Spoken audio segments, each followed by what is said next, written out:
Fox Sports. We are Fox Sports. We are Arizona. The 2-2. Fastball. Got him! You don't want to mess around with pitches right here. Go to your money pitch. Go for that big breaker. The 1-2. On a line toward the hole. Get over there, Joe! Got him!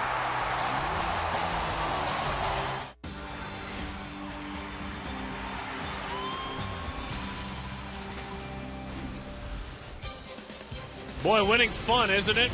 Interleague Baseball, American League, National League. It is a gorgeous evening in the great state of Arizona. It's time for Diamondbacks baseball, where tonight they go toe-to-toe with their, interleague rivals, this time from the American League Central Division, the struggling Minnesota Twins. All the action here at Chase Field. Hi there, folks, and welcome back to the ballpark. Hall of Fame broadcaster Joe Garagiola and good friend of all of ours, and my name is Darren Sutton. Glad to have you with us. We trust your weekend has been a good one. Joe, winning is fun, and this club has won 4 in a row. They've won 6 of their last 7. It's a bit of a role that they're piecing together. One of the guys that has grabbed hold of the steering wheel is Ryan Roberts. No question about it. He's been the catalyst. He lit the fire. He got it started, and I'm sure throughout the clubhouses in the National League, they'll be talking about Ryan Roberts. This guy, I mean, he's one of those nits and gnats that bite you. You don't think anything's happening. You take a step and you collapse. Roberts with a key hit last night certainly has been able to play in a couple of places on the diamond, in the outfield, at third base, at second base. That has been key where they have been able to plug him in. Now, a young man comes back home. When you go back to the playoff run of 2007, this club, the Diamondbacks, wouldn't have been there without Micah Owings. Won some big games late. He has struggled since then. Big leagues, minor leagues. He gets another chance tonight. Micah Owings back in the big leagues. And nobody knows it better than he does. When you get that second chance, he's going to make the best of it. He's got tremendous ability. He's a good athlete. Very good athlete, a guy with that fastball, slider, changeup. Struggled in Cincinnati when he was in the big leagues, and he can help you with the bat in his hand as well. And that really is an upset for pitchers because they usually look for the plug. Where do I plug it in to get the train going, you know? But he knows what to do with that bat. So Micah back in the major leagues. Joe is with us tonight. We're certainly glad to have all of you with us. It's been fun. Again, these Diamondbacks starting to gain a little bit of swagger. This is a huge opportunity for Owings as they piece the roster back together. But when we come back, we will bring you the Minnesota Twins and the Arizona Diamondbacks and also talk about a closer. I'm guessing you didn't think it would be this closer. He had everyone's heart skipping a beat. The lefty from the bullpen, Joe Patterson, stepping in. We'll look back as Brad tackles that subject.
Players Club card at any Gila River casino. You could win up to $20,000. Jack in the Box. Right now, the new bourbon barbecue steak grilled sandwich at participating restaurants. Southwest Airlines, new rapid rewards, unlimited reward seats, no blackout dates.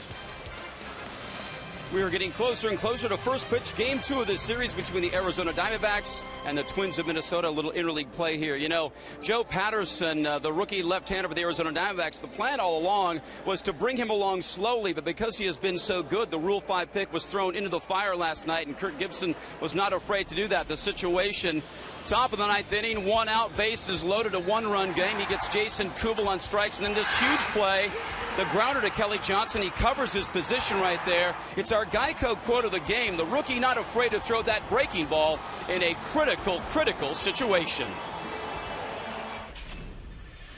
It's my go-to pitch, and I thought I'd stay with it in that situation, and you need something in the infield or a strikeout, so that's what I was going for, and I got fortunate enough to get it. I'm kind of falling that way anyways, so it was easier for me than it probably was Kelly, so I'm just glad that he was able to make such a great play and get it over there. It was a game-saving play, racking up his first ever Major League save. The D-backs, they like their 4-game win streak. They want more, trying to make it 5 in a row. Stay with us. First pitch between the Twins and the D-backs headed your way. Joe Sr. and Darren Sutton with the call.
From Gainesville, Georgia, but simply put, welcome home, Micah Owings, because you are an Arizona Diamondback, and this is a big opportunity to fill in, and maybe when they refill the roster, you will be able to stay in the major leagues. Let's take a look at the Minnesota Twins lineup that he will face. Speedy Denard-Span is at the top.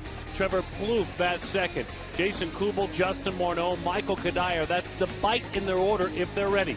Danny Valencia with a homer last night. Delman Young received MVP votes last season. Drew Butera with a pinch hit double. And Scott Baker, usually a DH for him, he will hit for himself in interleague play tonight. Joe and I are glad to have you with us. Micah Owings to face Denard-Span. These are the career numbers on Owings. Obviously, back in 07, he made 27 starts for the Diamondbacks, and that year won 8 games. Well, he is back again as a Diamondback, and in the big leagues fires a fastball that misses away, and we're underway with a nice crowd here at Chase Field. Fastball, slider, and a changeup, as that one is up and in, but it's a strike.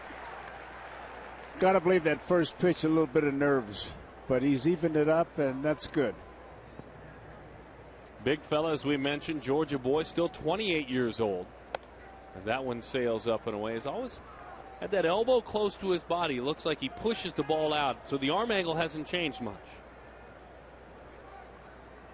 Don't worry about the arm angle. I worry about the scoreboard. Hang those goose eggs up there. And he can help on the scoreboard in both ways as that one dives low to Denard Span. 3-1 the count to the Twins leadoff hitter. Interleague play all around Major League Baseball this weekend. One lone game, the Milwaukee Brewers and the Colorado Rockies, is done. That's the lone National League game. Milwaukee won that one. Over the inside corner. So far, all fastballs, Joe. Now, all fastballs. He's trying to find his location is what he's trying to do. And he's not too worried about his stuff. Apparently, he felt pretty good about it coming out of the bullpen. Pitching this year, his work being done down in Reno.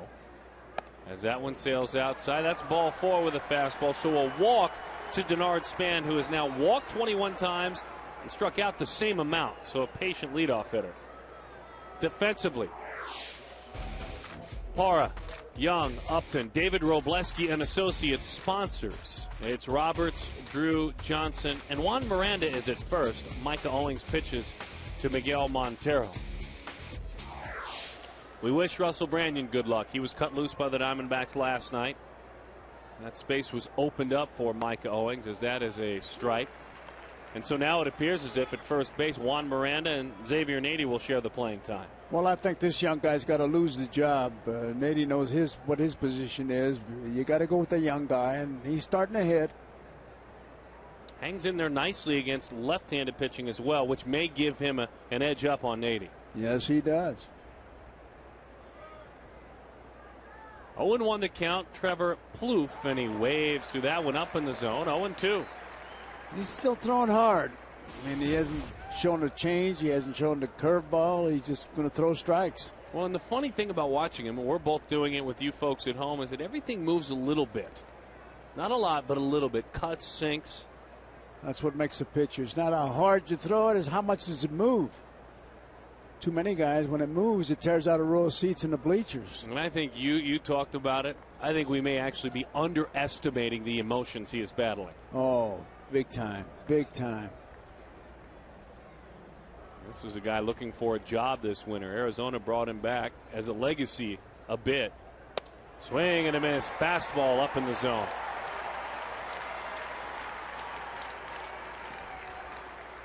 So Miguel Montero out right away. He goes out there. He has more meeting than the union man. I'll tell you. He's got to talk to all the guys, and they got to be on the same page. Of course, it's hiding the lips with the glove. That really gets me. You think there's a code talker out there going to steal the signs or something. I can't understand these guys when they're talking right to me. Miguel had a meeting late in the ballgame last night with Joe Patterson, the young kid, feeling the groove. He explained the meeting to you. Here's Jason Kubel. And we'll get his explanation in a minute. He can throw a pitcher off at times. Well, the timing when you go out there is very important. But when he went out there to talk to the young guy, he said, well, what do you want to do? And he got a brilliant answer. He said, I don't know. So he said, throw what you want. He did, and he got out of it. But I tell you, you go out looking for an answer, be careful what you look for. Especially from a left-hander. That's exactly right. And we talked about Joe Patterson, folks, coming on the air. That was, for me, kind of a hook for a lot of folks out there last night. That was a very sellable ball game for baseball fans. As that one, a cut fastball, runs in 0-1 the count to Kubel. Just to finish that Patterson chapter, and he got the first base to where he was a still target. Kelly Johnson threw it right to him. He didn't just meander over there. He got there in a hurry. Yeah, you didn't know if it would sneak through. What a great way to end the ball game, as Owings has that one fouled back. So we'll do it now. No balls and 2 strikes. Yeah, there were some big outs last night. This is what Joe is talking about. There was a meeting on the mound in between these last couple outs. Beautiful fastball, and here's the play you're talking about. Yeah. He's there. He's waiting. Good target.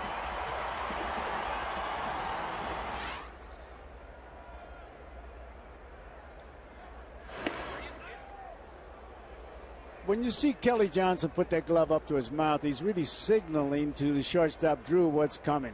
Usually an open mouth is one pitch, fastball, closed mouth, curveball. And that'll cause them to take a step each way, correct? Right.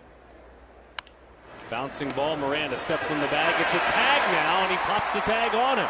Micah Owings raises that fist in the air. It's good to be back, isn't it, big right-hander? That's some nice defense behind you.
Ryan Roberts to lead things off. Kelly Johnson and Justin Upton. They all face a young man, Louisiana born and raised. Pitched at Oklahoma State collegiately. Scott Baker, the right-hander, one-time second-round pick for the Minnesota Twins, and he has been Mr. Dependable the last few years, kind of under the radar as part of that rotation. Strike over the outside corner, and we are underway in the bottom half of the inning. Numbers overall this year. Very respectable 3.99 ERA. When he's right, he's on the ground as that one sails up and away to Ryan Roberts. Kind of the guy everyone's talking about, Roberts, by the way. He's been the catalyst, you're right, Darren, and in the other clubhouses where they're talking about him. I'd love to be in on the meetings over there because I'm sure that last year and the year before they said about the Diamondbacks, hey, these guys are playing for the payday. Don't worry about them. Just get the ball over, make the play, and we'll beat them. But what he's done, he's got them now saying, hey, watch the Diamondbacks. They're going to run on any time, any base. They don't care about the runs, the score, or whatever. Reaches out, pulls the pitch away. Foul ball is the call. Last night, an intentional walk. Willie Bloomquist to load the bases in front of Ryan Roberts, and this is what he did. Big base hit.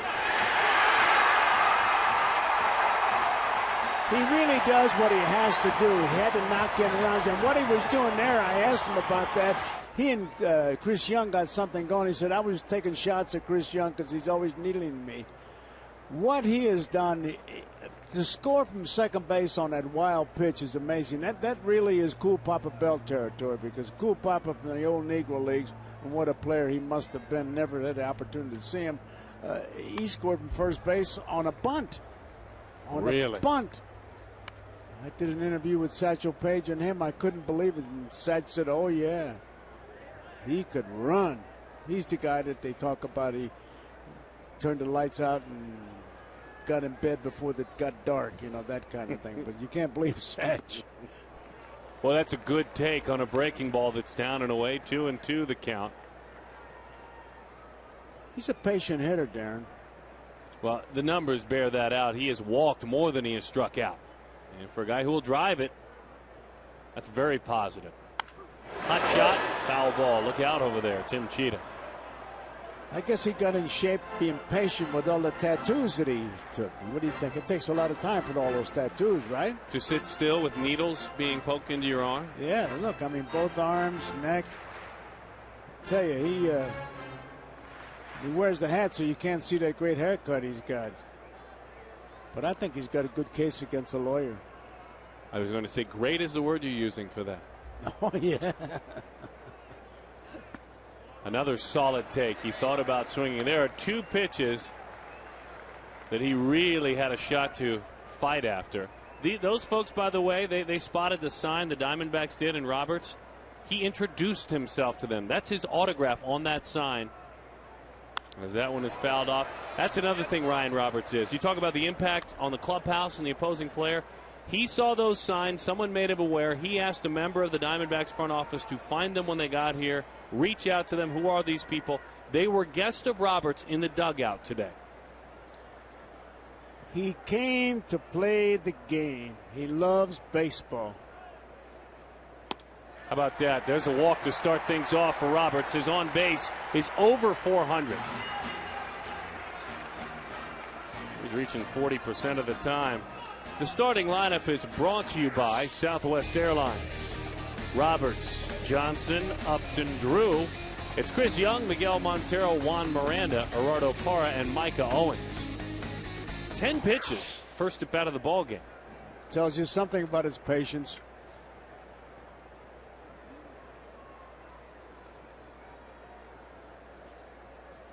Curveball, dropped it in there for a strike. Over at third base, creeping in is Danny Valencia. As that last pitch came home, Danny was on the cut of the grass, 2 steps in looking for a bunt. Kelly going through the motions too, looking at his third base coach, Matt Williams, and could be a hit and run. I doubt it, but you can put all kinds of signs. 0-2 the count, chases up and out of the zone. It's good to see Johnson come through with the key hit late, broken bat RBI, and then make a fine play defensively. His head has been scrambled up quite a bit early on this season. Yes, sir.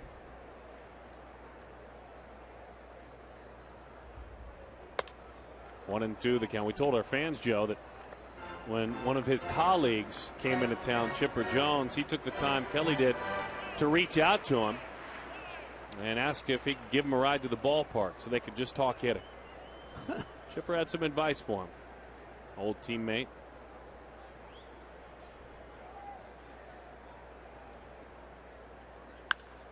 Shoots that one the other way on a breaking ball down and away. Johnson is erased.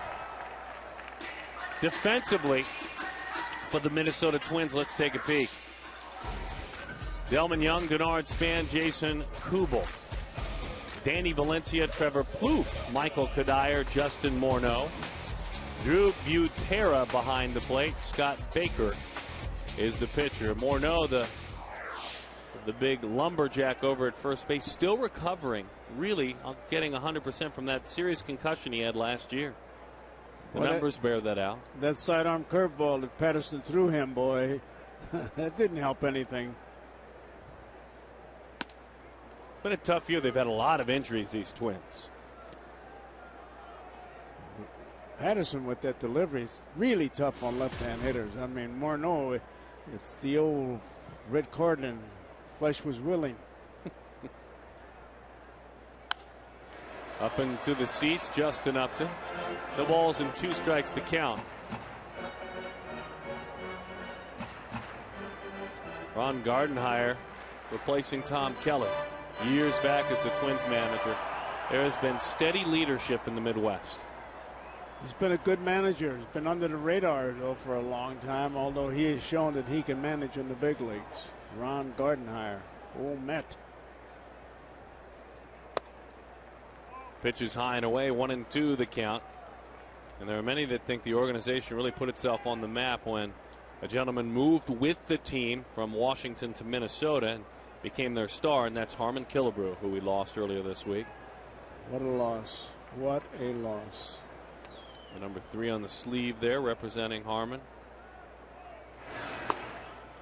I imagine you spent a lot of time with Mr. Killebrew, Joe. I did. He did a lot for raising money. He had a golf tournament. Helped the hospice people. Just a good guy. He lived that line. It's not what you got, it's what you give. Hit him. Justin reaches. So now a couple of buddies are on together. Roberts and Upton, guys who spent a lot of time working off the field together on the diamond in front of Stephen Drew. Boy, the temptation here, Darren, is to say he's going to try to come in with that first pitch for a strike. I may jump all over it. Walked Ryan Roberts, and now he's got Upton hit with the pitch ball, and here is Drew, the cleanup man. An interesting cleanup man. A guy who doesn't hit you 30 home runs, but a guy who hits a lot of doubles and triples.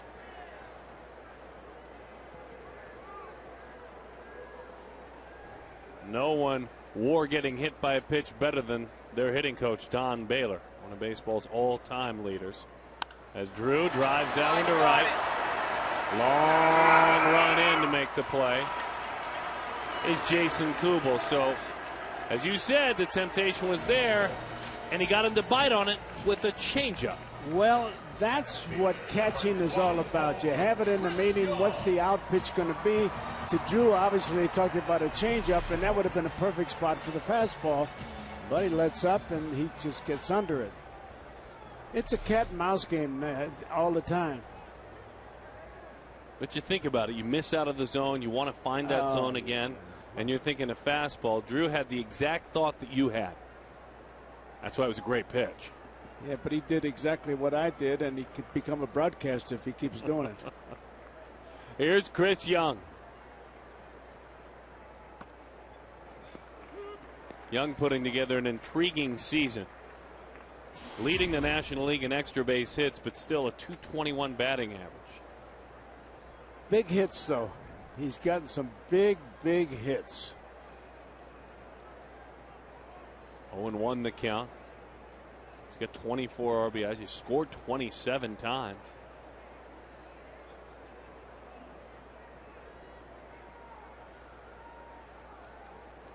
Miguel Montero waits on deck.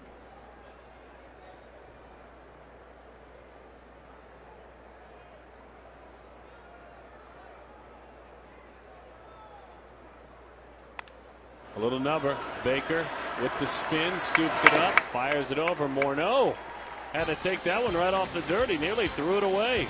Couple of base runners stranded by the Diamondbacks. Through one, scoreless.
Fries. Like us on Facebook during tonight's game and receive a coupon for huge savings. Fries.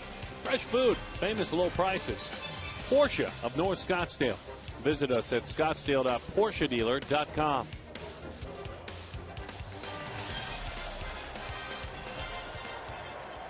They love their gnomes. It is Garden Gnome night tonight, the All-Star Gnome. Uh-oh. Looked like she broke her gnome already.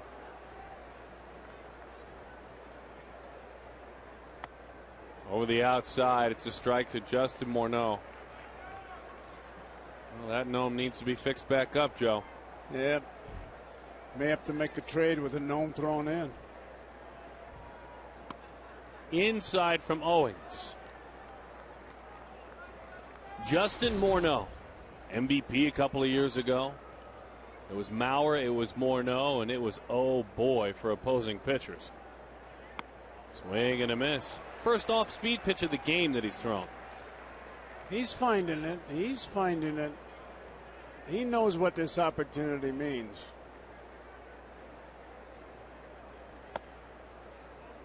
It's a fastball, it's a slider, it's a change, as we mentioned, for Micah. Thing I like about him, he's working fast.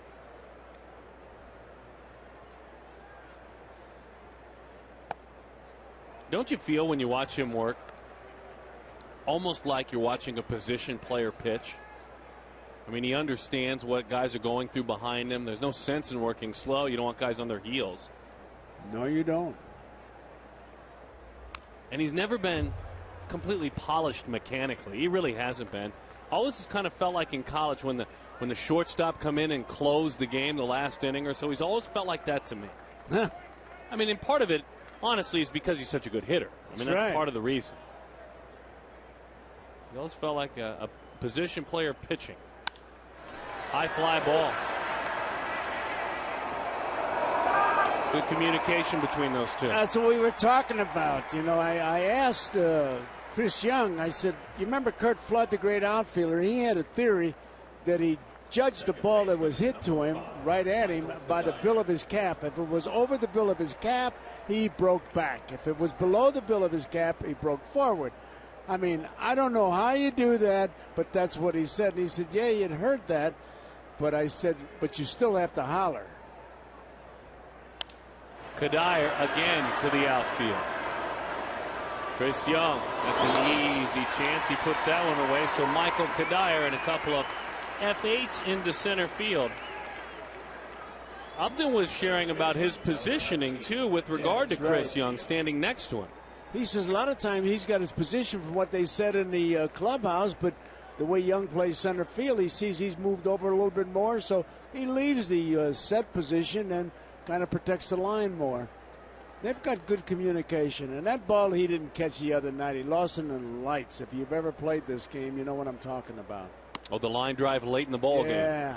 Well, they won the game. I mean, if you stay in the minor leagues long enough, you know, you play in ballparks, at least I did, that the headlights on a car at night were brighter. Danny Valencia drives a breaking ball to left. Parra going back to the wall. It's out of here. That's a home run. Valencia homered last night. Valencia homers tonight. Danny with 5 home runs this season. He didn't look like he took a hard swing, almost like he reached for it. So the home run ball bites Micah Owings.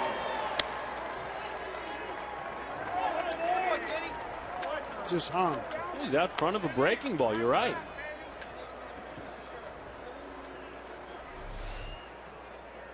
So it's 1-0. Delman Young buries that pitch right back in there.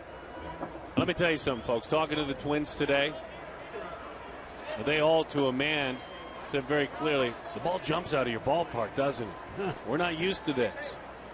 I think they like it. I bet they do. If you got that feeling, even if it doesn't jump out the ballpark, if you feel that way, it's going to jump. That's half the battle, isn't it? Yeah, it is. Just believe in it. This game is so funny how much it can creep into your head as that one dives down and in. I spoke with Derek Lowe, the pitcher for the Braves the other day, the sinker ball pitcher. He said, I can't stand pitching at Chase Field, and the numbers bear it out. I said, why? Because you're a ground ball pitcher and it's a hard infield? Has nothing to do with it, he said, as that one is away to Delman Young. He said, because I feel like when I stand on the mound, that home plate is 100 feet away. I can't get it there for some reason. That's weird. That's what you're talking about, though, the psychology of succeeding. Gets in your brain, boy. It's hard to get out. 2-2 the count. They've been jumping on the first pitch. He's been throwing a lot of fastballs, although the home run was hit off a breaking ball. It just seemed to hang.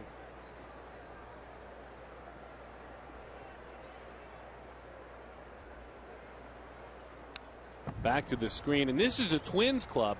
You bet they like it because they're starting to homer. They haven't homered at all this year. You can see, the last couple of games they homered 3 times last night, 3 times the day before in Oakland. I'm sorry, folks, but this team's better than they've played to this point. They're not the worst team in baseball. You talking about Minnesota Twins? You bet. You bet.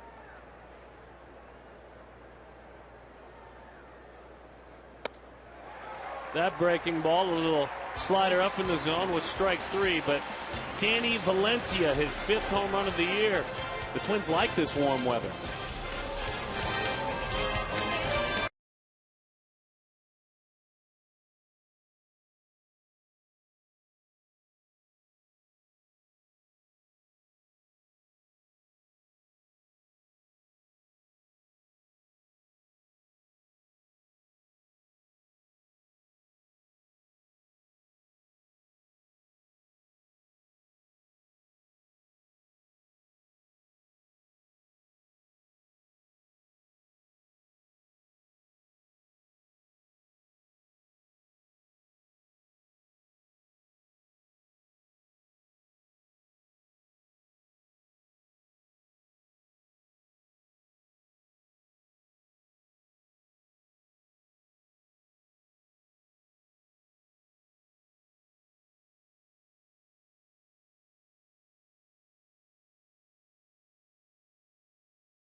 Tomorrow outside the team shop. Pick up a free D-backs game ticket. Enter to win a Luis Gonzalez meet and greet when you purchase $10 worth of Arizona lottery tickets.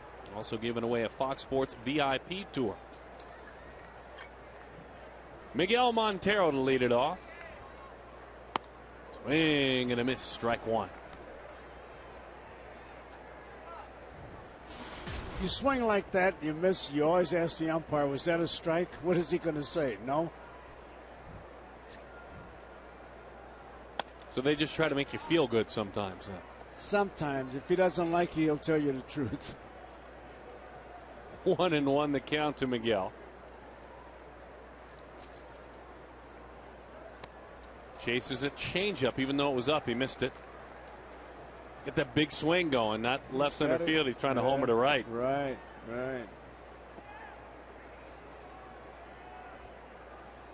Well, he is just chock full of energy, this young man. Even at this point in the season, he is blown away there by Baker. So Montero goes down on strikes, and First baseman number 46, Juan Miranda. Had a good pitch ahead, just didn't get it. so the Diamondbacks have been waiting for first base to be a place that produces, and they finally are seeing that out of first base. Juan Miranda and Xavier Nady together. Boy, they had a tough decision, though, because that Banyan's got some ability. Somebody's going to pick him up.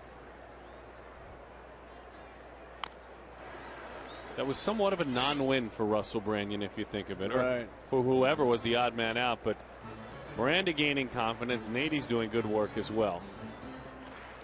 Miranda, if you didn't know, folks, was acquired this winter from the New York Yankees. Kevin Towers knew all about him. Towers part of the scouting department with Brian Cashman in New York, and he knew Miranda was blocked. Miranda was talking before the game about hanging in there against left-handers. He says, for me, it's literally all in that lead shoulder. It's 100% in my right shoulder. He said, when I face a lot of right-handers in a row, I tend to start cheating, and then I struggle against lefties. Let me tell you, when you face a left-hander, you can say it's your shoulder. It could be your little toe. But when they start to sidearm you a little bit, as I said before, the body is willing, but the flesh is weak. I mean, Morneau had his body in the dugout when he swung last night on that sidearm curveball. But tonight he faces a right-hander, and the pitch is into the dirt. Off speed, 2-2 the count.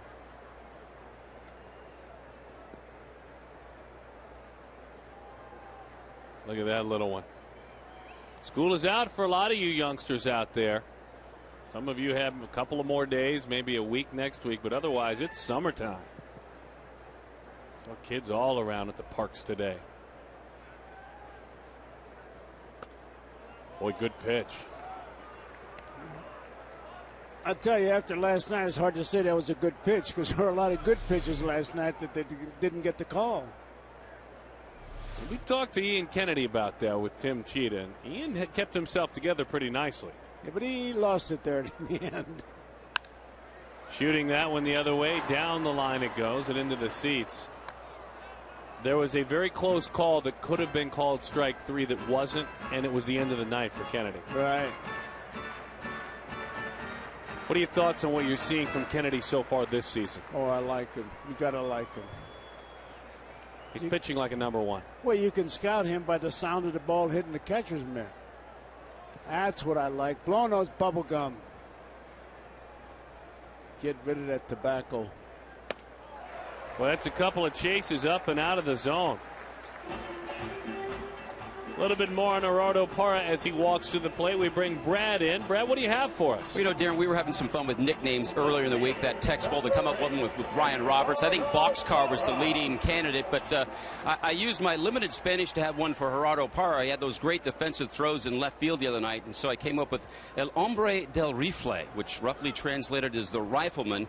Do apologies to Chuck Connors, but he liked it, and he asked me the other night when he was going up to bat if I had had a chance to use it on air yet. So there it is. Thank you, Brad. Not enough nicknames anymore, Joe, are there? No, no. Well, I mean, you look at some of the first names. Trevor Plouffe. That's not a baseball name, so to speak. But if you can hit, it'll become a baseball name. If Parra likes it that much, maybe he can copyright it. Copyright it? Sure. Who does that? Your agent? I mean, do you have to go down to the courthouse yourself, or? Hey, all these guys got agents. They got agents to go to the dentist. El Hombre del Rifle. The rifleman. I'll tell you what, the way this guy Baker's throwing the ball, he's got El Hombre in a little bit of trouble. Parr's been doing good work lately. Yes, he has. Look at that, 15, 5 for 12, 417. Back to the screen it goes. You know, when you work fast like these guys are doing, it really helps the defense. This is El Hombre del Rifle. This is Wednesday night. This is where that name came from.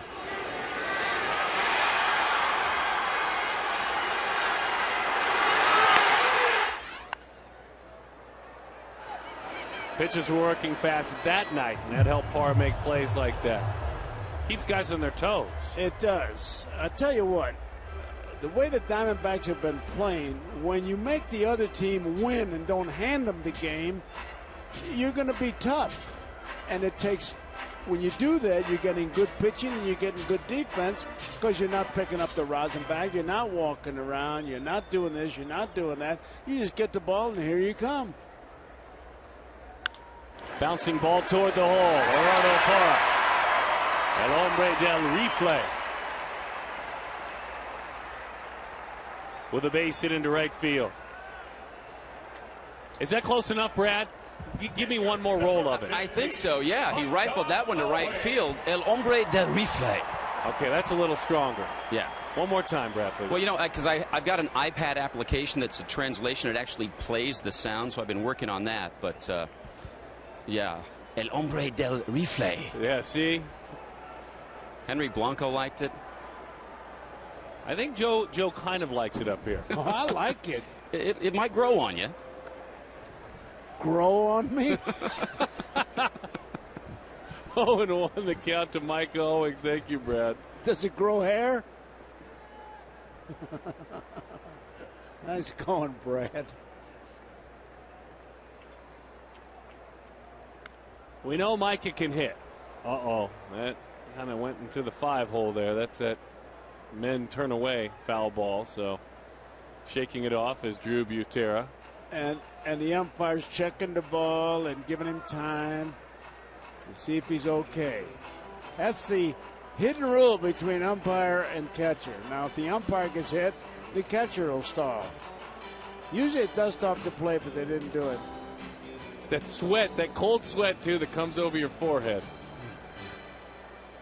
We've been there before, guys, haven't we? When you get hit where he got hit, you got sweat all over your body. 0-2 the count. It's all funny, isn't it? It's all, everyone laughs at the catcher, Joe. Always. Micah takes a fastball over the outside corner. We will hopefully see him get after it later with a bat in his hand. Tonight, being paid to pitch, though. He's down 1-0.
Brings you Kachinko, and it's a good thing. Find out and learn how you can play right here at Chase Field.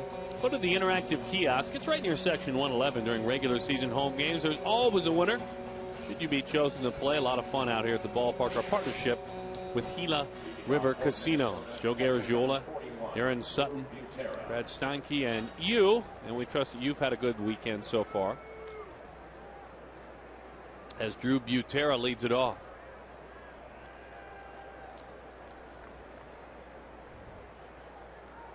Butera with a pinch hit double last night. Smoked a ball into right center field. See, that's the difference in being a catcher. Usually, if you make a great play, you bat that inning, right? With the catcher, you have to get hit with the ball, and then they'll. Boy, and he has been driving the baseball. That one he just missed. Don't forget to follow the Diamondbacks with MLB.com at BAT11 for your iPhone, your iPad, Android, or BlackBerry. You can get live audio, pitch-by-pitch tracking, video highlights, and more. All you do is text at BAT to 31826 or visit dbacks.com for details. Scott Baker now. 1 for 20 in his opportunity in interleague play to hit. Joe, do you like interleague play? Yes, I do. What do you like about it? You get to see guys you ordinarily wouldn't see play. That was the thing that I had happen when I was doing Game of the Week. I couldn't wait to see certain guys like Bo Jackson. You read so much about him, and then pretty soon you're watching him play. Look at this. This is the pitcher. This is Scott Baker. His second major league hit. Parra has to go get it into the corner. Turns out it's Scott Baker, the doubles maker. That's what they're calling him tonight. 2 for 21. And again, you get to see unique things like this. He stayed right with it, head down, and he pulls the ball. And Parra was way over in left center field, like they were shading him towards the right field line, and he had to run a long way to get that ball.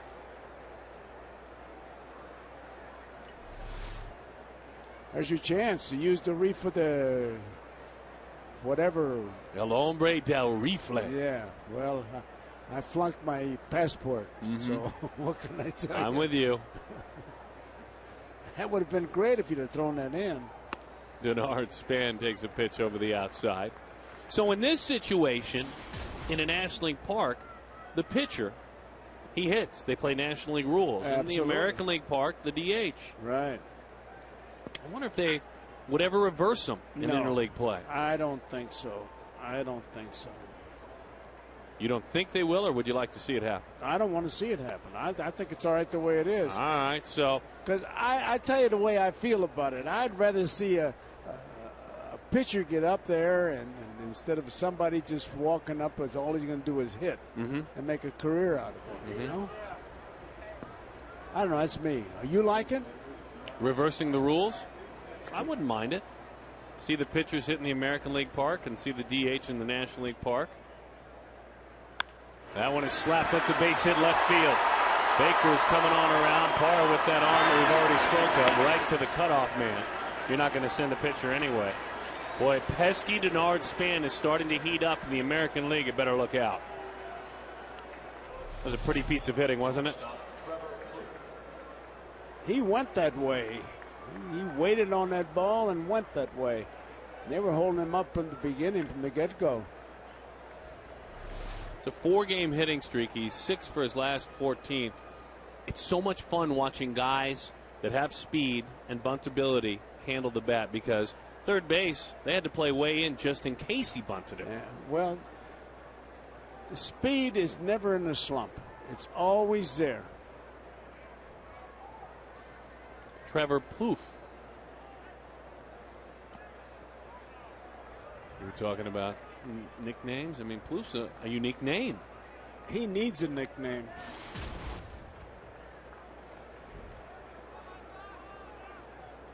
Kind of maybe a polo name right there, Plouffe. Pretty fancy name. But he's a shortstop. All right. Young man Trevor Plouffe is out of Crespi High School in California, West Hills, California, born in Northridge.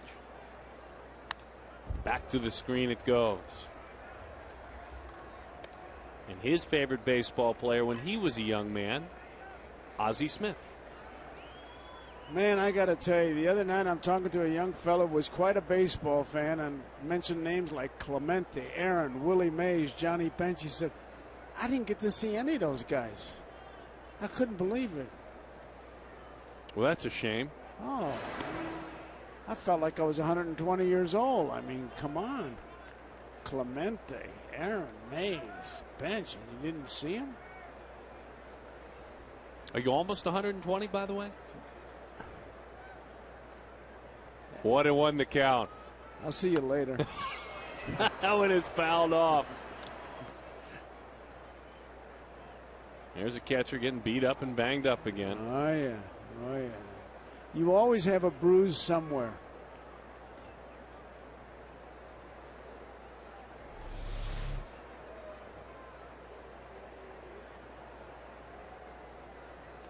He got him on the shin guard. Down he goes, though. You still have to feel that blow a bit. It depends on where it hit you. 1-2 the count.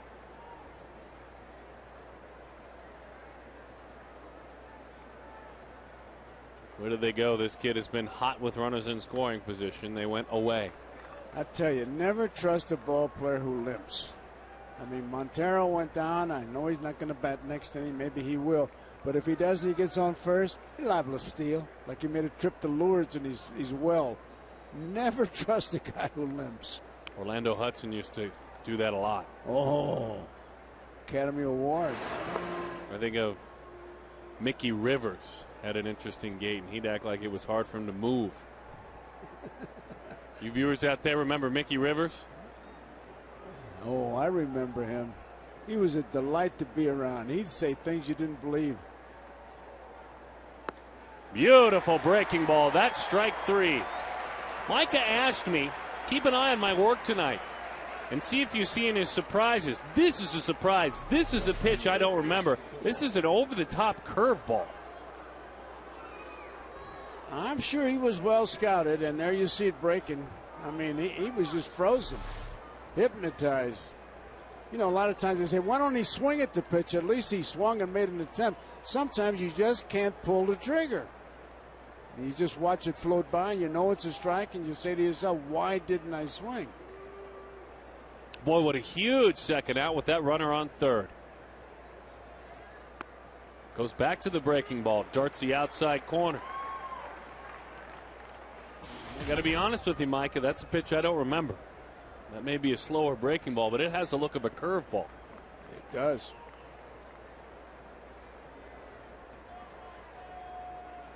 This year in Reno, 3-1. As that one in on the hands, popped up.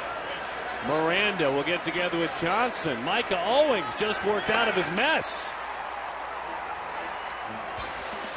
with a nice wrinkle.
Joe, this is the guy they're talking about. Well, he's going to score from second on a wild pitch, and he's not even a play. And look at the reaction. He's talking to himself right now, and then he has some fun. Well, that was a great catch. Just treating his body with reckless abandon. He wants to make the ball club. He's taking shots at Chris Young. He's played himself right into the lineup, and I'll guarantee you the clubhouses are talking about him. I mean, think of somebody who scored from second base on a wild pitch. He was telling me tonight that Kirk Gibson did it, and you got to do it and make up your mind right now. He said when he got to third base, he was running as hard as he could, made a hard turn, and saw that McCann and the pitcher couldn't find the ball. I'm going, and he went. He's a great example for the young ball player who thinks you need big size. It's not how tall you are, how big is your heart. And he takes a pitch that is up and away from Baker. 1-0 the count. Boy, those scouts say that if I could just see the guy's heart, I'll never make a mistake. Roberts fouls it off. Another thought on Ryan. Let's bring Brad back in. Brad? Well, guys, as you can see, Ryan has a lot of ink. He's a big fan of tattoos. In fact, one of the nicknames was Tatman, but I found out that he actually now has his own equipment. He has actually given himself a tattoo. It's his daughter's name, and it's on his foot. So maybe he'll save some money with his newfound hobby. Oh, my. Popped up and into the seats, 1-2. Hey, Brad, don't give him my address. Nice. You don't want a Ryan Roberts tattoo, Joe? Not even on my head. You know, he also cuts hair. And he told me earlier today, he goes, there's nothing I can't do. And he didn't say it in a cocky or brash way. I think it goes along with what you're saying about Hart. I just think he believes no matter what the obstacle, he can accomplish it. I'll tell you what, if he gave himself a haircut, he needs to go to barber school. 2-2 the count. It looks like a bad road map. Rat-tat-tat with my bat. The 2-2. Hanging around. Let's see, though. This might be playable. Morneau to the railing. It's not. A quick reminder, anytime the Diamondbacks score 6 runs or more, Taco Bell gives away 3 free tacos with a large drink purchase from 4 to 6 the following day. Taco Bell. So 10 pitches in his first at bat. This is a lengthy at bat again. That's why he's leading off. He walked in that 10 pitch at bat.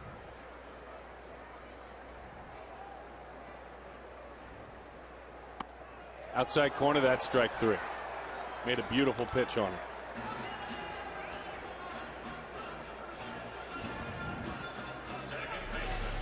Let's just pitch. I don't know if it ever got over the wide of the plate.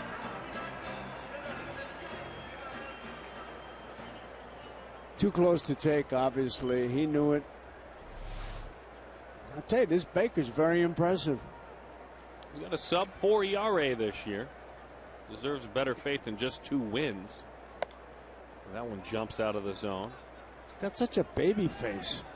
He does look young for a guy who's been a big part of the franchise as far as winning games the last half decade. You think he shaves? That's a good question. Maybe he uses. I'm going to say yes. Maybe he uses a tweezer. What do you think? Oh, man. Doesn't like pitching at home, and that's a pitcher's ballpark. He does look young. He's 29. Back to the screen it goes. Is he really? 29 years old. I bet he goes places they card him. Oh, I guarantee you of that. Boy, I'd love to have somebody card me. Oh, wouldn't that be great? 2-1 the count.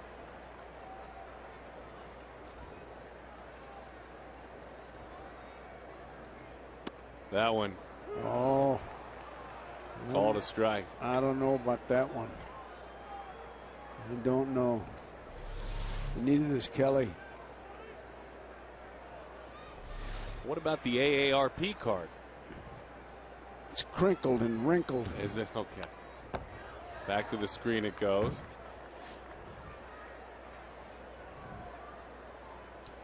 You guys think you're going to stay young all your life? 2-2 the count. It's all right. I got my fans out there. They don't hear as well, but they're my fans. Swings to a fastball. Johnson chases up at the belt. Well, suddenly the strikeout is really in vogue for Baker. His last 5 outs have all been strikeouts. And he's not doing it throwing 98 miles an hour. But he's doing it by moving the ball around. That ball is easy to see, and you see it all the way, tough to hit. Ted Williams used to always say you can fool a guy inside. Outside you can't fool him. Make him swing at a ball that looks like a strike. Breaking ball is high. 1-0 the count. I'm told these are a couple of your fans. They just told me in the truck. Truck is sick. The 1-0 popped up to the right side and into the seats it goes. You notice, by the way, Baker gets the baseball, walks back up to that rubber, and is ready to go. You mentioned that earlier. And so is the defense.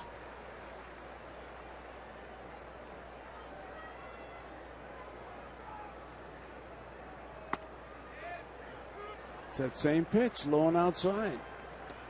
you throw there all night long and do that for a whole season, and you're on your way to Cooperstown. He's back up on the rubber, taking a sign. There's no time in between. Away. A breaking ball. Couldn't do anything with it. Well, he's putting on a clinic right now. Scott Baker and the Twins lead Arizona 1-0.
Will face Justin Morneau, Michael Kadire, and Danny Valencia.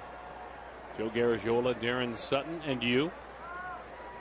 Glad to have you inviting us into your home this evening. We trust it's been a good weekend to this point. Thanks for having us. Out front of a breaking ball. He goes back to that breaking ball again, down and in. He's had pretty good control of his fastball, too. Which for me is tough because it moves a lot. That's right. The pitch inside, he almost has to throw it right at the hitter, and then it comes in. Went to Georgia Tech, went to Tulane as well. Arizona's third-round pick in 2005. That one, there's that movement you talked about. It ran in. Montero up to the sky. All around. That's a nice play. He stuck with that. He went around the equipment in the on-deck circle without meaning to. And he put it away. Our trivia question tonight. Name the last 5 Twins to reach 1,000 hits with the franchise, or AT&T trivia question. So think about that one.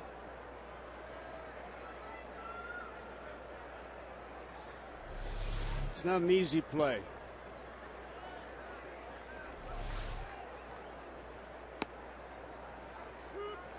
For me, just finding it initially. Well, you can find it. You're supposed to find the ball first and then throw the mask in an opposite direction so you don't trip on it.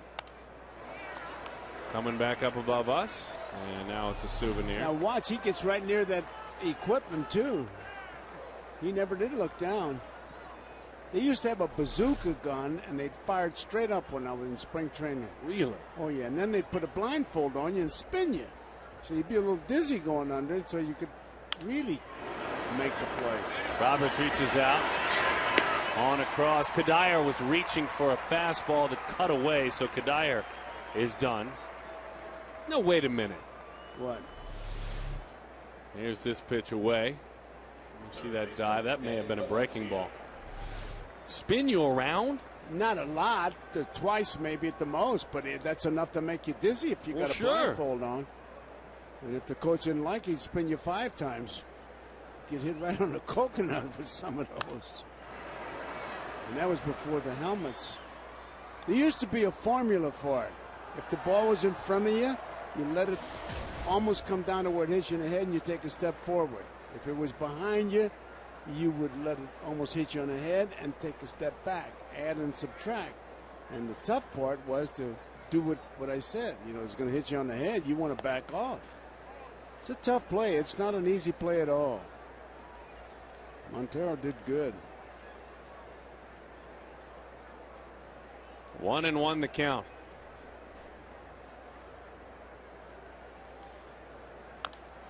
Little number. That fastball dives down and away. Boy, so far so good. Micah Owings working quickly, throwing strikes, engaging his defense, including engaging his battery mate.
Thousand hits in his career. Very good question, AT&T, for our baseball aficionados. Morneau, Maurer, Torrey Hunter, Chuck Knobloch, and the late Kirby Puckett.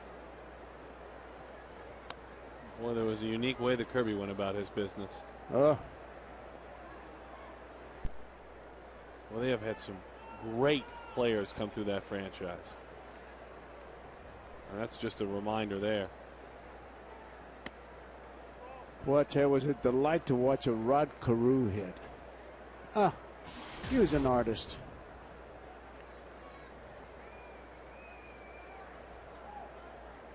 One and one the count to Stephen Drew. The one thing for me that doesn't get talked about enough with Carew, and I saw him play more later in his career, was his ability to bunt. Oh.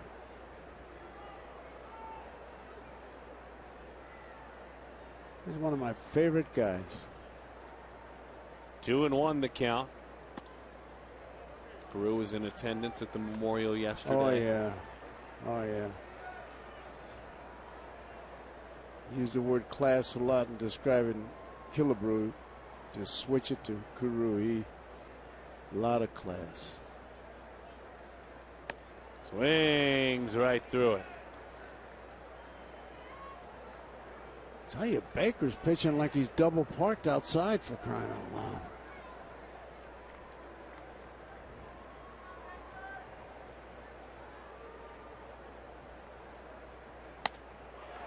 And he's getting some help. He's setting things up with command, and he is hitting his spots, getting chases out of the zone. Don't forget, the next Saturday giveaway is June the 4th. June the 4th, and the Diamondbacks take on the Washington Nationals. Be sure to get tickets, because the first 10,000 fans to the game will get a D-Backs, G2 Ion Sports Watch. G2 Ion Sports Watch. It's courtesy of Pepsi. 602-462-4790. Or visit dbacks.com/homestand.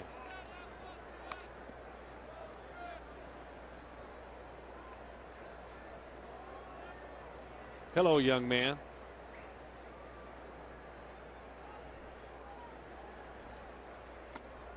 Breaking ball is away to Chris Young. And hi, Mom, in Minnesota. So many Midwesterners live out here that have made their homes out here. Well, it's a little warmer here than Minnesota. High fly ball, ran a fastball in.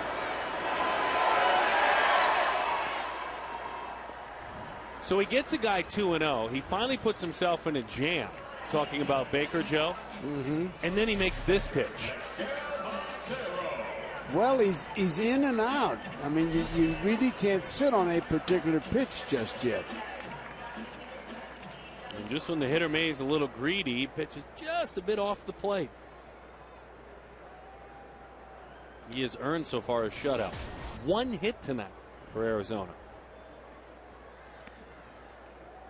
Well, they always talk about you feed off the hitter's greed.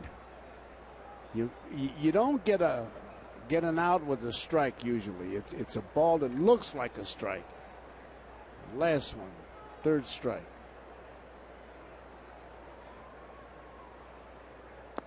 Baker bounces it in there. 2-0 is the count to Miguel Montero. So Baker's last outing was at Seattle. He went 6 innings, gave up 4 runs, struck out 8, lost 5-2 to the Mariners. Last couple of starts have been woeful. 2-1 the count. Miguel's letting loose tonight. He was going long balling. 2 balls and no strikes. You all right with that 2-0? Yeah, I'm all right with that. Take a swing like that. It's when you got the 2 strikes you put the ball in play. Oh, look out. Look out. I don't know.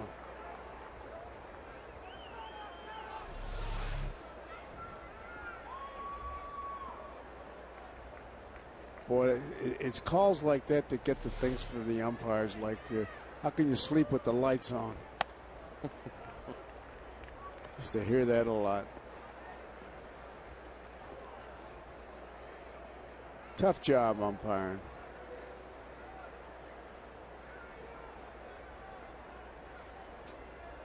Three and 2 the count. Well, a walk, that's as good as a hit when you've got a pitcher steamrolling. That is yet another walk here. And a couple of walks in the ball game. He walked Ryan Roberts to lead things off, and now Juan Miranda.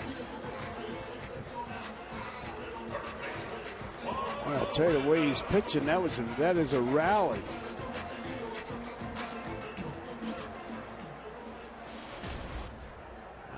Once again, if he's looking for a particular pitch, I'd look for a fastball on the first pitch, and if it's a strike, I'll come out of my shoes swinging.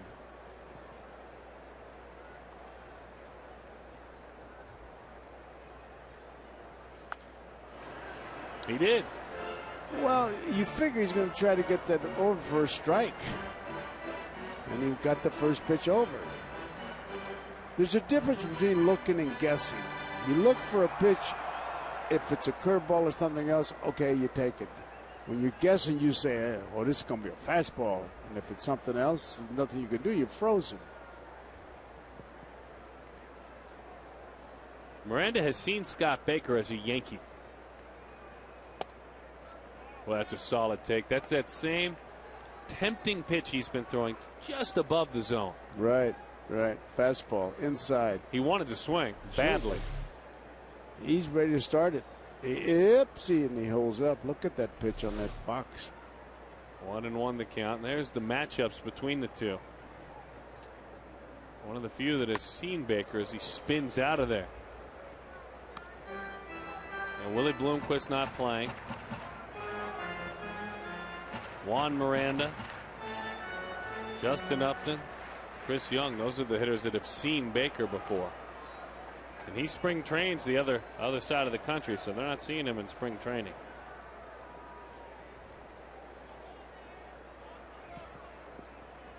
I like pitchers that rotate the ball like that. 2-2. A lot of pitchers, they'll put a grip on the ball when they're waiting to throw it. But he rotates it so he doesn't make the grip until the ball's in his glove.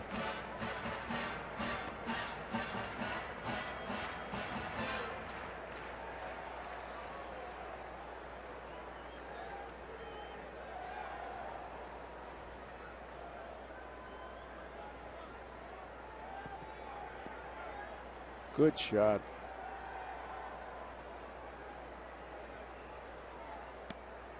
Well, he almost got that call. That's the same pitch he threw to Montero. Yep.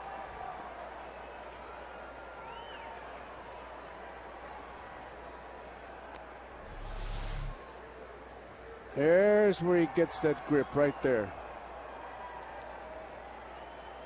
It's a, what do you call it now? The cutter. Little cutter. Yeah. Sinker. Splitter. They merchandise the pitches better. I knew you'd like that. Figured I'd throw 3 or 4 out there. The 3-2. That one is belted into right center field. Out toward that balcony. It's off the wall. Miguel Montero racing on around. The Diamondbacks tie it up. Juan Miranda stays high.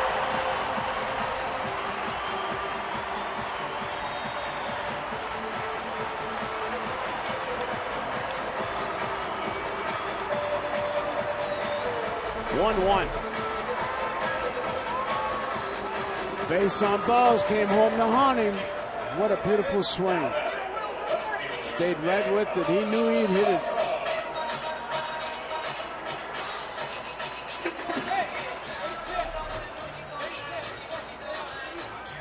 So Miranda is 7 of his last 13.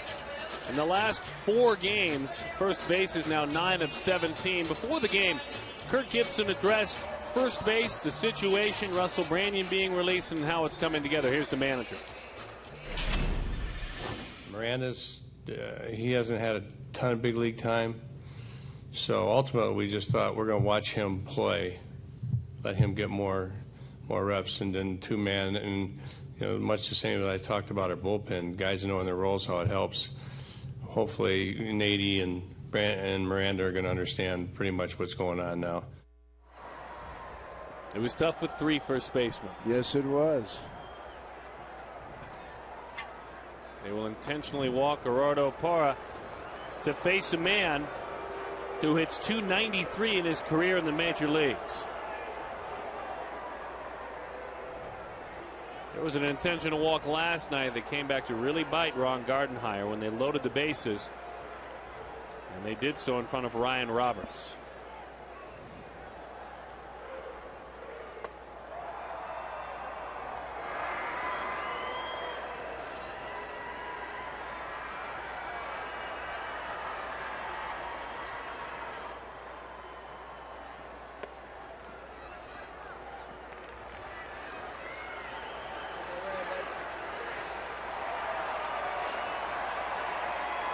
So the discussion is completed, and now Micah Owings. He'll be getting his best stuff. Well, he's always been pitched like a hitter, if you follow me there. But in a spot like this, Mr. Baker will give him the extra. He has won a Silver Slugger for his position. Best hitting pitcher in the major leagues a couple of years back.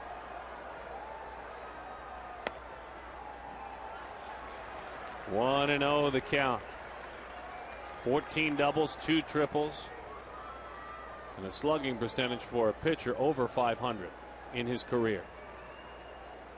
Got a unique approach. He's always had that step in the bucket when he drives the ball.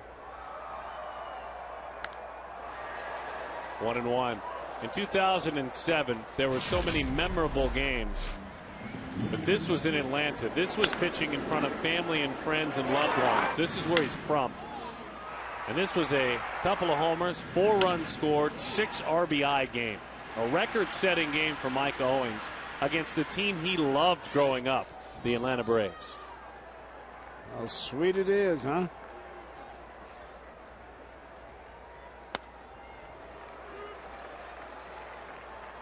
Little extra on that one. That first pitch was a curveball. It just hung way out of the strike zone, and these 2 fastballs.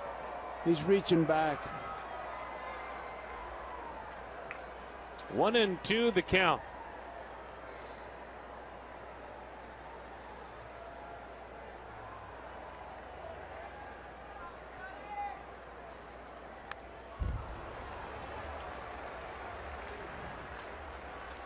A ball and 2 strikes. We do it again. Hit .325 in his career in the minor leagues. You could see him in spring training when he's just trying to make the club head out with a bat in his hand at about 6:45 in the morning before anybody else was really out there working, just to hit a couple of buckets of balls before he would start his day.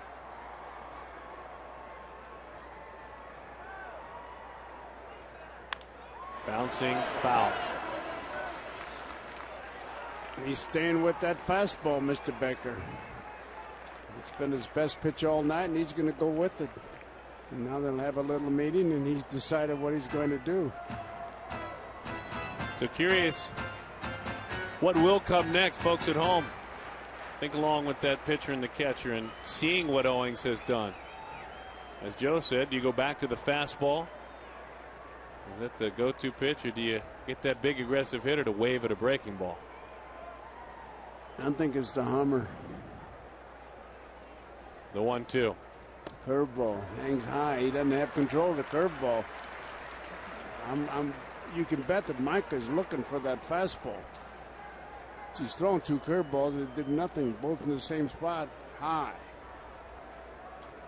Don't know how settled he is as a hitter as far as being comfortable, because he's just back up in the big leagues. But if he's settled, he's got big power to right as well. I mean, all over the ballpark. Back to the screen, hanging around. Fastball. Back in 07, he was 6 for 13 with runners in scoring position. 429. He's an interesting study.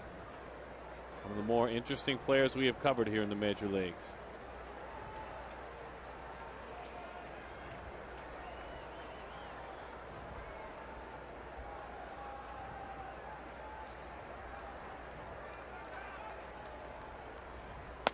Got him with a fastball. He stuck with it.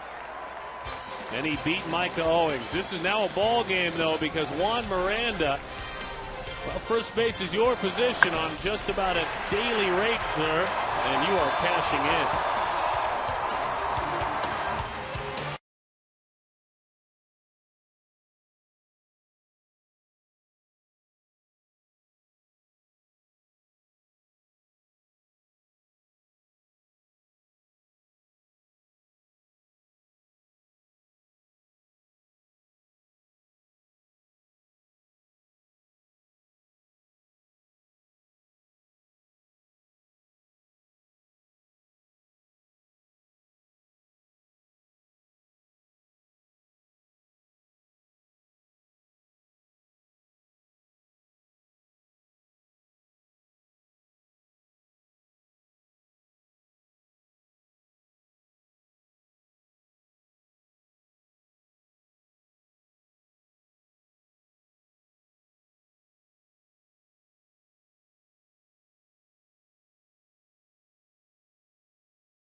Downtown Phoenix, Arizona, as we peek into the downtown area.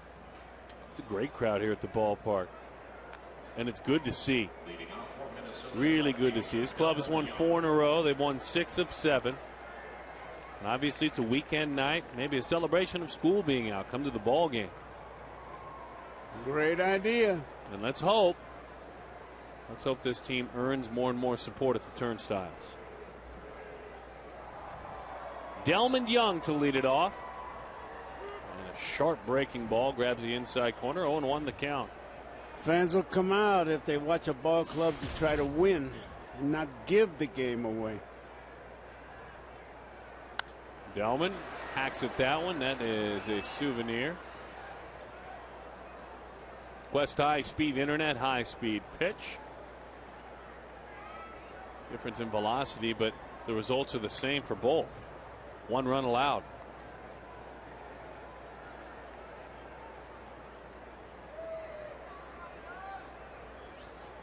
Micah pitched out of the bullpen last year in Cincinnati. Chased and up and away. Boy, I thought Miranda had a play on that ball. Threw that glove back. Not quite sure what happened there. But a runner is on. Catcher,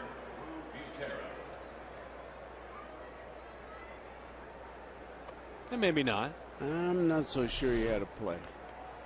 Game looks easy from up here. It always does. Always does. Well, it's hard to tell, too, with the angle.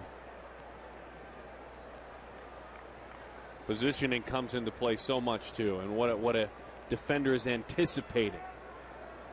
And it's up to the pitcher to make him hit where the defense is stacked.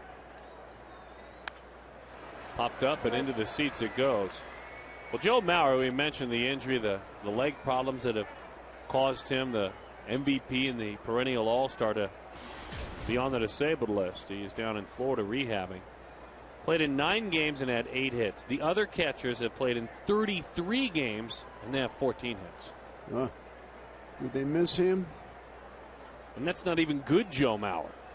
Into the dirt it goes. Montero, eat it. He does. So a wild pitch. Delman Young suddenly moves up. Single and a wild pitch. Well, that was a legitimate wild pitch. Montero gets over there in pretty good shape. He gets in front of it, hits his chest protector, and nothing you can do. You hope it drops in front of you, but if it doesn't, it's an extra base.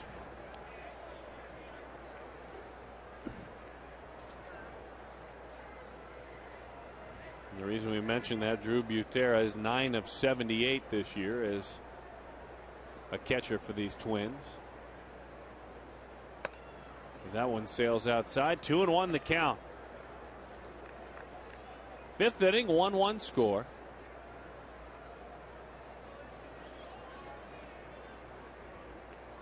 Great jerseys, boy. I tell you, we've seen a lot of those here at the ballpark.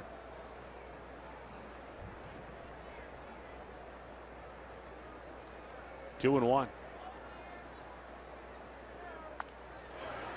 Breaking ball got away with one. Well, he's also trying to hit it to the right side. He wants at least a ground ball, and Montero is going to go out there and just quick make a, hey, see if you can keep him from hitting to the right side. Do you stay in then? Try to stay in? For a strike, yes. That's the key. You don't want to dig yourself a hole. That's right. It's a tough situation. It's a matter of inches now. 2-2 the count.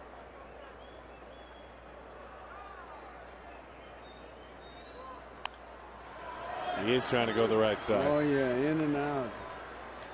And, of course, Owens and Montero are battling to try to keep him from it. And I hate that expression, productive out. No such thing as a productive out. It's an out. Even if it moves the runner to third? That's all right. Move him to third. That's your job. But it's not a productive out. 2-2 the count. Just an out. That's exactly what it is. Pitch away. He really took a shot that way. Well, you're right. They don't adjust your batting average or grade your batting average on a curve. No. You just put it down as an 0 for 1 or 0 for 4, whatever it is. If you're playing the game right, you don't care. You want to win. The name of the game is win. The manager doesn't get paid for losing. He gets paid for winning and worrying. Worrying? Oh, yeah. He worries. You know he does. 2-2 the count. That one is outside. You mean like in the 9th inning when your closer comes in, you worry? Bucky Harris used to talk about if you win today, you got to worry about tomorrow. If you win the pennant, you got to worry about the World Series. You win the World Series, you got to worry about the next year. That's what you get paid for. 3-2 the count. Twins hitting just .230 with runners in scoring position. That'll make you worry. Last year at this time they were hitting almost 280. In on the hands, popped it up. Roberts, boy, fought himself, got squared up and put it away. Put a nice sequence on him. Hey, don't forget, join Fox Sports Arizona as we team up with Donate Life Arizona to reach our goal of 2,000 new registered organ and tissue donors. Visit donatelife.org.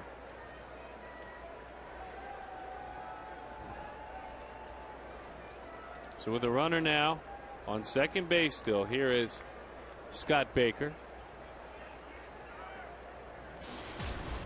A lot of communicating going on right now. Miranda getting the attention of all the infielders, Roberts as well. It's bunt defense time.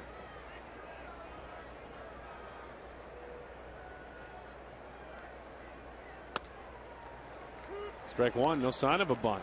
Well, he hit that ball hard last time, and if you bunt, you can only pick up one base. He might get a base hit, so Gardenhire's gambling.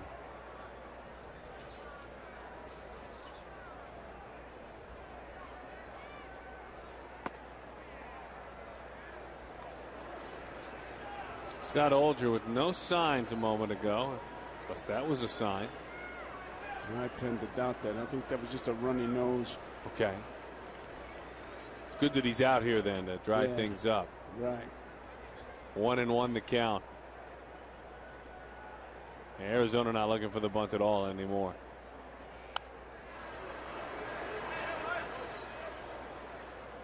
One and two the count. Scott Baker. He hasn't had a good curveball. Pitchers don't usually hit a curveball, so I don't know. Montero, he knows what Owens' best pitch is, and from watching the game, it's been his fastball. Count, 1 ball, 2 strikes. Come up and in. And you hate to get beat with a poor second pitch to a pitcher. Oh. So he went with the fastball. You got an awkward swing, and Chris Young racing in makes the play for the out. So 2 outs, and you look down below in the first row by the Diamondbacks dugout, you see a man who's a boss and owner and now a writer. I don't know if you folks saw Ken Kendrick with his piece in the USA Today this week. And Joe, I would imagine a piece on smokeless tobacco written by Ken, and one that was near and dear to your heart. Oh, yeah, and the Republic's going to play it, I think, on Monday. It was in USA Today, and they picked up a piece of it. He's been fighting it for a long time, and he's fighting harder. And Bud Selig has said they're going to have it on the agenda. It's a bargaining point. Bouncing ball. Kelly's got to hurry. He can run.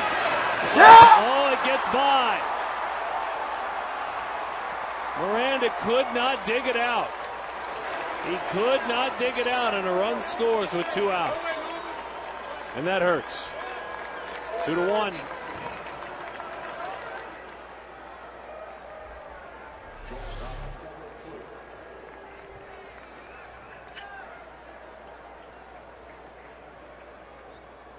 Well, that's a tough air to hang on a guy, too. Oh, it really is.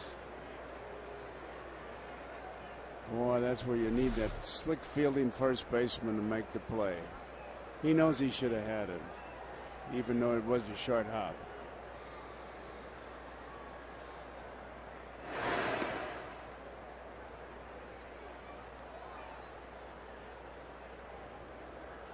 So the score 2-1. Here's Trevor Plouffe.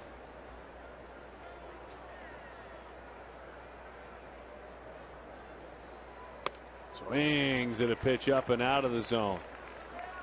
You talk about Minnesota offensively. They're a team that has had to scratch and claw for everything they've gotten this year. They just aren't a good offensive club this season. That looks like some worrying. Maybe.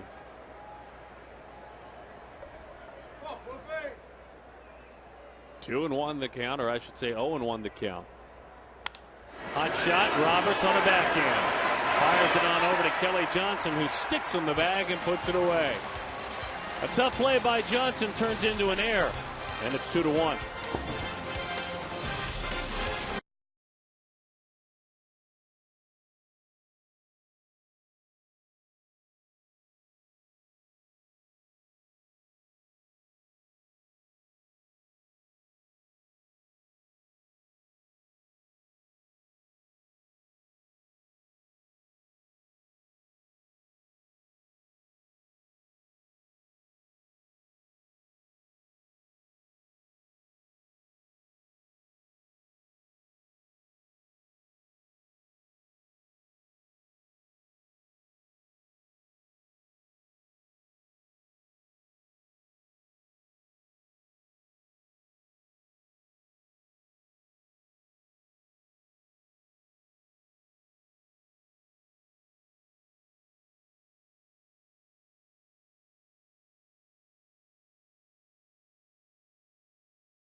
man who pitched at Oklahoma State University. Very effective tonight. 7 strikeouts. That's a big number. Certainly is. Roberts leads it off, and he goes to work with a foul ball. But, Joe, he's not overpowering. He doesn't have the best changeup, best fastball, best slider ever. Why has he stacked up to 7 strikeouts? It's when he gets to where he can get a strikeout. It's how he got there. And he's been pitching inside. The ball has been moving. It's alive. And then when he doesn't get a strikeout, it's a pitch just outside of where it's hittable. And I mean really hittable. It looks good coming up. Roberts saw a pitch that he could drive coming up, but a little bit of a dart on the outside of that bat. He's pitching. Simply put, he's pitching. He pitches. You can honestly call him a nibbler. He's around that plate, and that's what you do. He's just off enough to where you can't get the big fat part of that bat on the ball.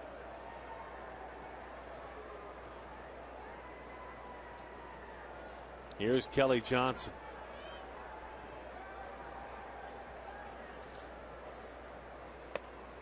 Baker was drafted out of high school by the Pirates, went on to college. Just want to add that when you saw him go to his mouth, it used to be called a ball immediately. Now, if you go to your mouth, you wipe it off, it's okay. And you can do it up on the dirt now. You just can't do it when you're on the rubber. Right. 1-1 the count.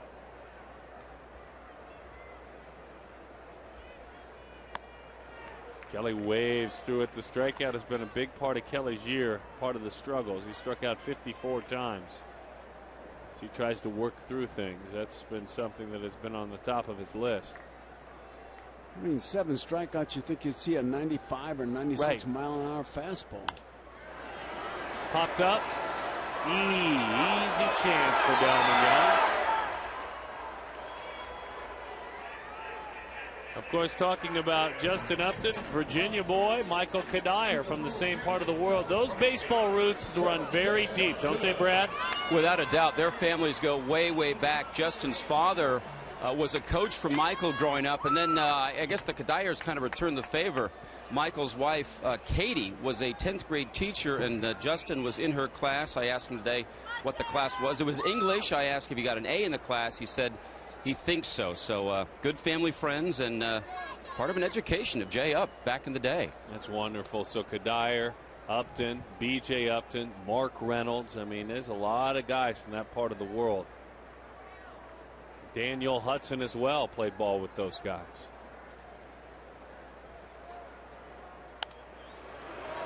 Popped it up. And that great baseball, Joe, and not a warm weather state. No, it's not. You grew up playing baseball too, or you had to deal with winters? We didn't play much baseball on the hill. Played a lot of soccer. We're talking about that. You and Yogi? Oh, yeah. Yogi was a great soccer player. We always got drafted by the good teams because we didn't have a bat. We didn't have balls. We didn't have a glove. When the YMCA started, that's when we started to play baseball. And you would choose up sides. 1-1 the count. Justin Upton. That pitch is low. 2-1. There's one team we'd always beat, Darren. Edmund's Restaurant, because they wore uniforms. You didn't like that? Oh, no. We used to have 20 guys show up when we played them. Then we played a bunch of ragamuffins and 4 guys would show up. It's tough to win. I'm learning soccer because both of my daughters play. And what I have learned, it's tough to win a soccer game with just 4 players. No, this was baseball. Oh, baseball. Okay. No.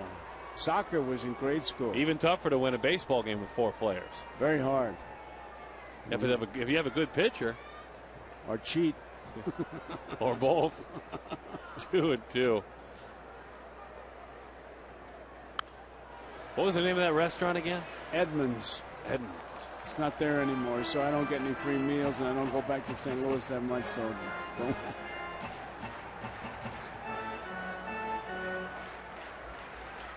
So it's not there anymore. I can't get a deal out of that. You got to go on a hill. We'll be up there. I'll go up there, get a good lunch. Oh, dinner. Dinner, you got to have dinner. 2-2, rolled out, gobbled up, and in time for the out. So just pretend the Twins are Edmonds with their nice uniforms. Come on, Micah. You gotta want to beat them.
This is our Mercedes game summary. Coming back to the big leagues with the Diamondbacks, Micah Owings. And Micah Owings got a bender that he left out over the plate. It was a home run, Danny Valencia. And then Scott Baker has had a big night, but Juan Miranda tied the ball game up at 1. Bouncing ball, Kelly Johnson trying to end the inning was off balance, and a throw that was not dug out by Juan Miranda. That's the key. That's what you would have seen, and that is the second run of the ball game. But back to live action. Micah, 1 earned run, 5 innings of work, 68 pitches as he faces Jason Kubel.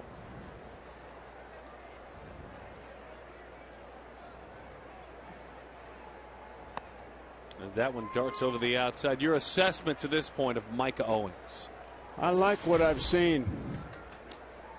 I think that the management will like him too. I mean, Gibson and the coaches.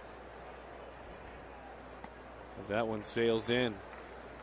2-1 the count.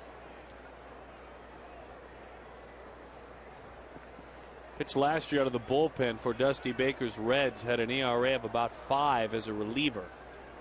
Only made 33 innings worth of work in the big leagues. That one killed deep right field. Ready for it in, and he hammers it. Jason Kubel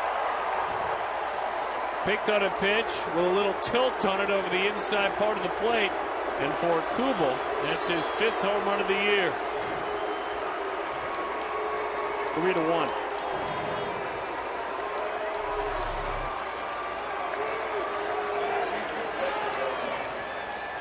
Perfect pitch to hit. And he hit it. I told you! I told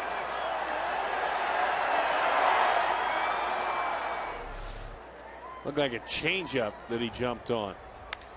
Morneau goes to work. That one is foul.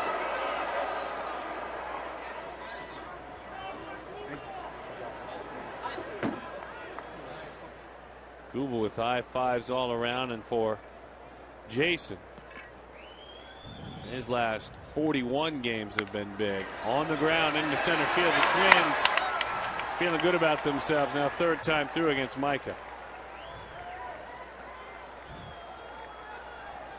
Getting the bullpen ready because those balls are really tattooed. Second baseman Michael Owings.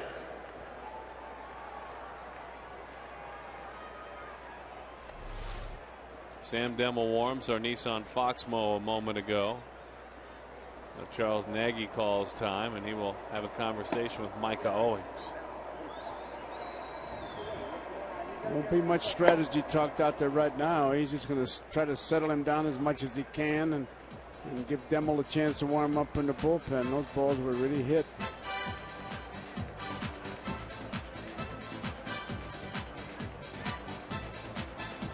His last start, Micah Owings that is, last start for the Diamondbacks was on the 21st day of June back in 2008. Went 6 1/3, gave up 3 runs in the outing.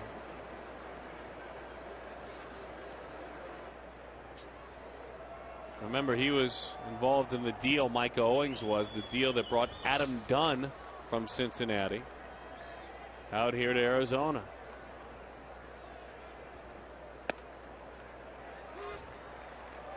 Oh, and 1 the count to Michael Kadire. Kadire fly to center field, grounded out to third.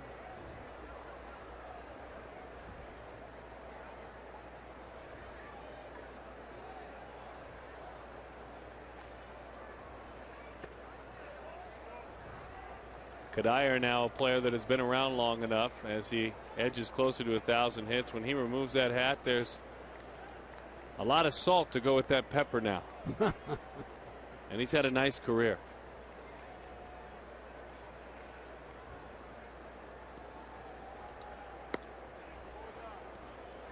Boy, thought about it behind the plate, thought about calling a strike, Jeff Nelson, but didn't.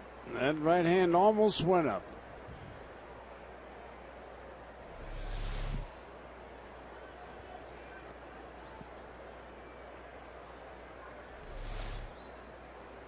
Two balls and 1 strike the count. And when you're going through a season in which you're losing a lot and your record is 15 and 28, you got to smile and keep guys loose. Kadire, I don't know if you ever had a teammate like this, is a true magician. Great card tricks, could gather the guys around, keeps them loose with magic, Joe. Huh, didn't know that. The 2-1. High pop up off the end of the bat. You can hear him up here. I got it, I got it. Justin backed off. Big first out in the inning. That's what you need. You need that screaming, that howling, so the other guy knows exactly where you are and what you're going to do.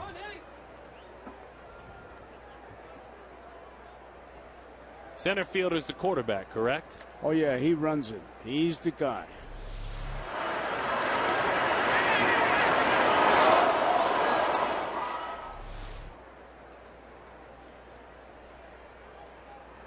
Danny Valencia. That one sails up and in, gets by Montero, so Morneau moves up. That was an off-speed pitch. Got on the side of it. Funny, he got by him. I wonder if he was crossed up.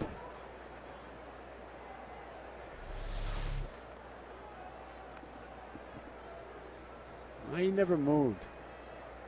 One-handed catching. It's going to cost you.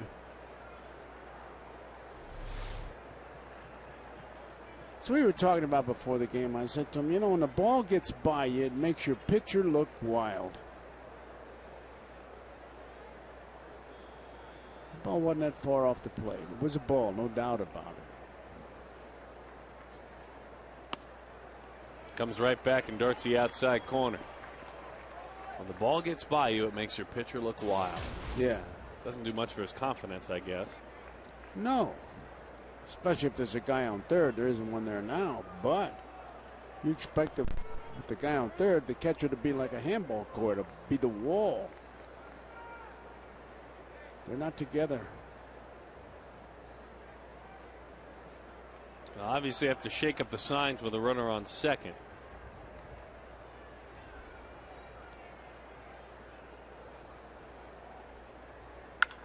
Right back through the box and into center field. Come on down, says Olger.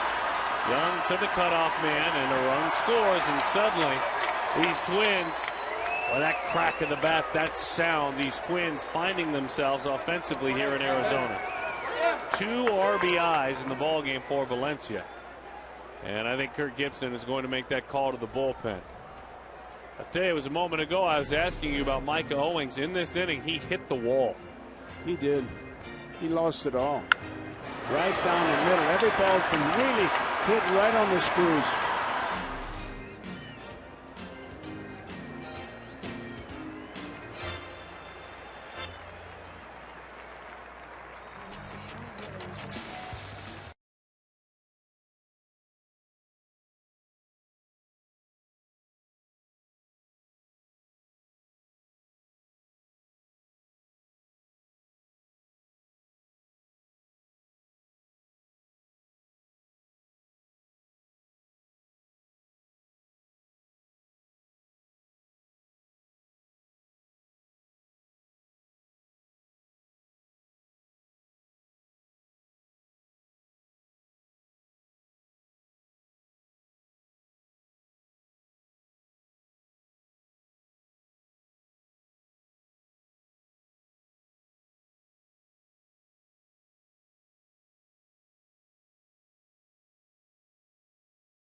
To be back. It's Saturday, June 18th, and it's a lot of fun to give away. The Diamondbacks host the Chicago White Sox at Chase Field. The first 15,000 fans to the game get the Diamondbacks trucker cap. It's courtesy of Sports 620 KTAR. Call 602-462-4790 and visit dbacks.com/homestand. Tough night for Micah Owings in his first start in the big league since August 21st, 2009. In the end, it became the third time through, just a wall that he banged into. And these Twins, 3 homers last night, a couple of homers tonight, have hit like a team that has enjoyed the warm weather, enjoyed the ball flying pretty effectively in this ballpark. It's been a great year for Sam Demmel. Demmel, the right-hander, goes to work. Young man out of TCU. Acquired in the Connor Jackson trade last year. Breaking ball, it's a strike. It's interesting, too, when you watch Demmel as Young swings through that one. Very similar, if you stop and think about it, stuff-wise, to that of Micah Owings. There's just a little more with regard to teeth behind that stuff. Everything moves, everything darts. That one is popped up. That helmet flops off Miguel Montero. He puts away the second out. Well, that time, Joe, he just let the helmet just kind of fall off that head instead of throwing it away. Right. Well, he had a pretty good idea where he was. It's not the proper way, but he wasn't going to step on it. He just flips it off right there. And he catches it with the glove, the back of the glove, almost shielding him. Hey, he caught it. Let's not try to be perfect with what you do. The results count. Butera on the ground, and it's a foul ball. That was interesting, too, that replay. That was great because it almost looked like he threw the mask away and used his head literally to pop that off on its own. Yeah. Crunched it against the back of his neck, used the bill of his cap to get it off. 0-1 the count. At least he hadn't been spun around 4 times with a blindfold on. You can go nuts coaching like that. Swing and a miss at a breaking ball. 0-2 the count.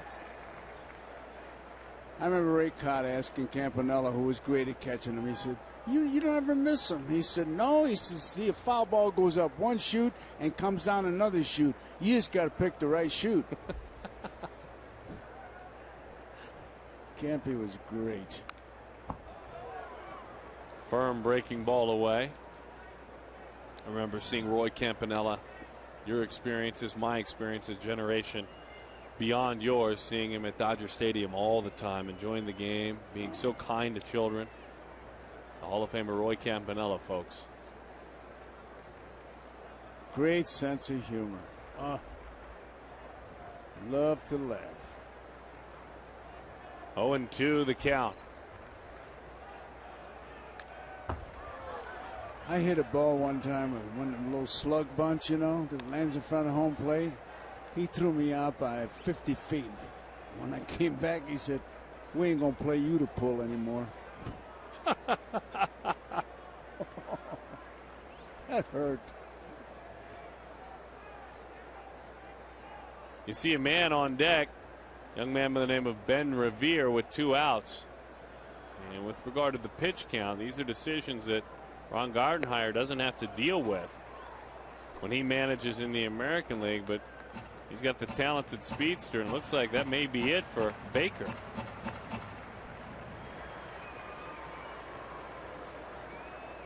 Baker in this ball game, 102 pitches through 5 innings.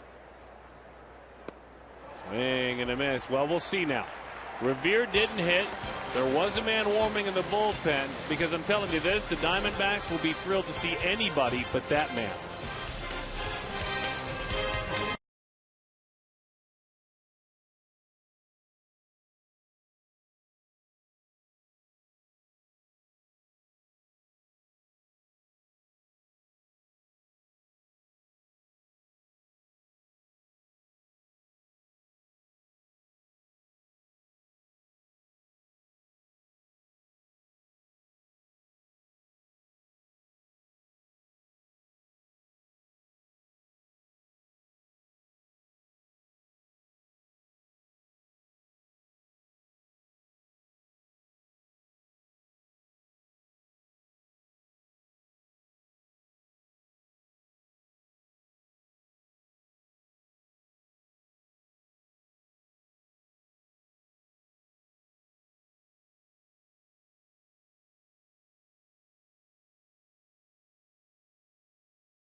Scott Baker is back out there. Remind us why he's been so effective tonight. There he goes. Fastball, in and out. And he has just racked up strikeout after strikeout. And there's not much you can say. He's just been a pitcher tonight. He doesn't overpower you. If you saw him on the sidelines, you say, well, he might have a chance. You see him in the game, you say, got a chance. He's going to be a good pitcher. He is a good pitcher. Tonight, at least. Look at that line. Last 2 outings, he has really been batted about in the American League. He's given up 9 runs in his last 2 outings. In this ballpark, while his hitters love it, and they've been comfortable, he has been very effective. 1-1 the count. Just a little bit of movement, not a lot of movement, a little bit. But he's spotting it well. And when he goes for the big outer strikeout, he goes inside. Change up. You hear those good hitters, Williams, Musial, and Aaron, and they talk about that pitch that's inside is the one that fools you. You can't fool a guy with the pitch outside. Even I saw it well. Didn't hit it, but I saw it well. Well, there he goes. He left it over the plate, and Drew gives it a ride. He wanted it in. It was right down the middle. Steven racing on around. He'll think about 3 until they get it all the way back in. They do.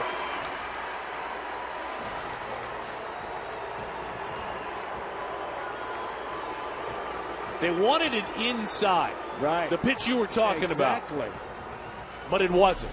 But it moves enough. Look, it's right over the plate, and the fat part of the bat, he got it on there, and away it went. When you have that movement like he's got, you almost have to throw it at the hitter and hope that it breaks.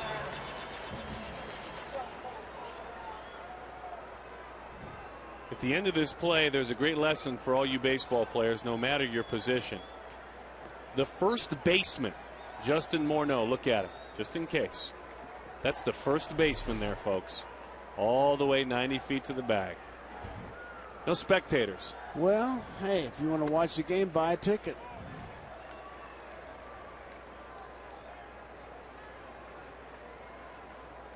Joe Patterson wasn't a spectator last night in that play covering first. He got there. He knew where he had to go. He said he fell that way anyhow.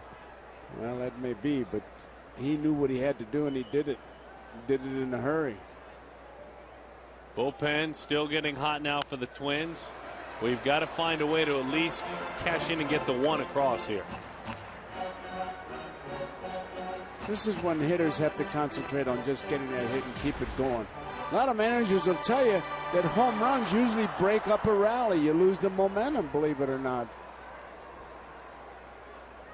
A homer, huh? A home run. Get those base hits and keep it going.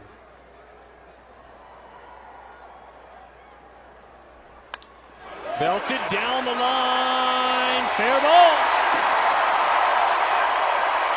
Get those base hits and keep them going. That's what the Diamondbacks are doing. Back-to-back 2-baggers for Arizona.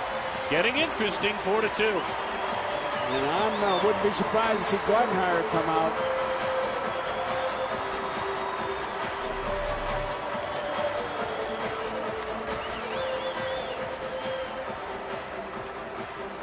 Again, he's not as sharp as he was. Both replays have showed you he's missed spots. He's lived out on the corners. To Drew and to Young, he ended up right down the middle. So Ron Gardenhire says, you've lost your command. That's for Ryan Roberts, I guess, huh? I guess that's for Ryan Roberts. They got to think going. There they are. Joe, you did the research on that one. That's good stuff. The end of the night for Baker. It's one of those things that keeps a ball club together. I mean, you lose it, but you got a rally going, and it just keeps the club going. There's the catalyst.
touch on the fastball. Left it out over the plate twice, and in fact, he was over 100 pitches. Spells the end of the night.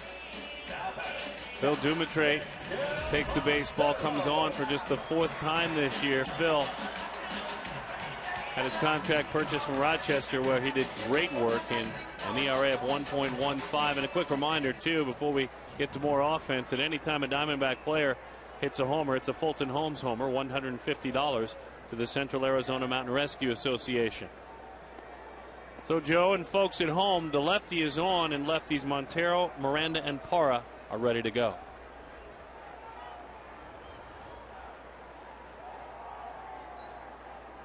That one dives down and away to Miguel. Pretty good breaking ball there. I don't think that was his fastball. Looked like it had a drop to it. Base hits. Keep the momentum going. Pour some coal on the fire. Big sweeping bender. There's another one. 1-1 the count. That one had even more tilt on it. Yep.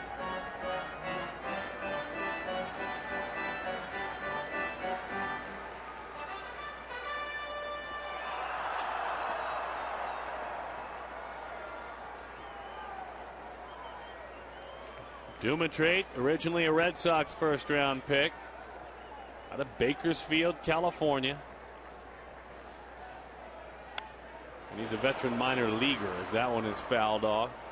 91 miles an hour, good fastball. Very effective after that slow breaking ball. Looks like Montero was trying to hold up on it and hit his bat. That's got to tick you off as a hitter. Oh, yeah, 1 ball, 2 strikes. He's got a chance right here to go for a breaking ball and set up, or go for the strike, whatever, because Montero's got to protect that plate and widen his strike zone. He's got to hang around. It's been a tough go of late against Southpaws. 2 hits in his last 26 tries. You got to start somewhere, though, because Miguel has spent a good portion of his career not being an easy out to left-handed pitchers. Right. No, he hangs in there when it's to left center field. When he tries to pull it, that's where you can get him. But they're kind of guarding the line in left field as we look at Don Baylor, hitting coach. Yeah, gaps are wide open. In. They want him to want to pull the baseball. Oh, sure. There's a lot of room in left center field. There you see it. Look at it.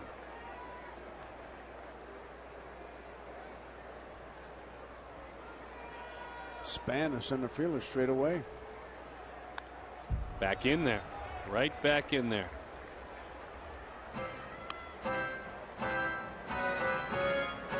Dumitre is pitched all over the United States and all over the world. There it is again. Hit that kind of funny. Hit below that ball and just got a piece of it.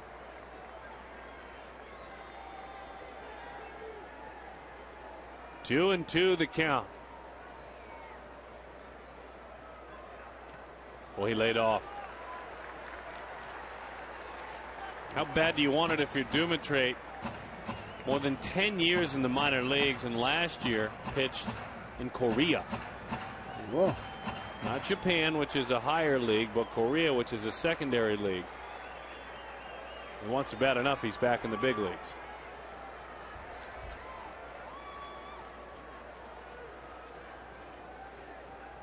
Breaking ball in on the hands. No worst case scenario, he just moved that runner over. I know it's not a productive out, Joe, but he moved that runner to third. Well, that's what he had to do, especially with 2 strikes. So he got the job done. This is kind of productive, isn't it?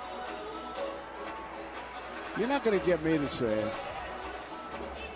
An out is an out. These are the outs, though, that you get handshakes after. I'll tell you what, you get a handshake, a base hit here. Okay. You get a handshake. So he doesn't, Kirk Gibson doesn't anyway, pull the trigger on a pinch hitter. Miranda's 5 of 13 this year against left-handed pitching.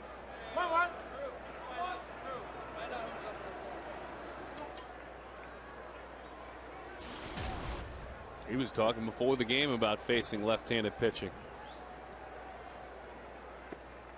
Pitches away. He's talking about that front shoulder. Don't want to get to thinking too much now. Get a migraine. You want to be hitting. Get your pitch and put a good swing on it. The top number again, 5 for 13. Up. Well, that was a good pitch, though. Good pitch. Breaking ball. 1-1 the count. Wasn't there. Most of his body was in the dugout. This left-hander spent almost his entire minor league career as a starter.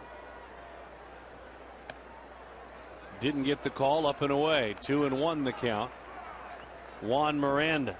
It always gets me when they talk about left-hand pitcher against a left-hand hitter. He doesn't hit lefties. He does this against a. Never heard about right-hand No, hitters. absolutely Never. not. Discrimination. Southpaw discrimination, is it? That's what it is. Okay. The 2-1.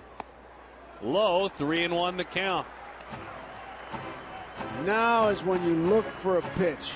He's been able to get his fastball over, can't get his curveball over. Look for the fastball, and I say take your chances. Put a good swing on it. If it's a curveball, you got to take it. Have an idea.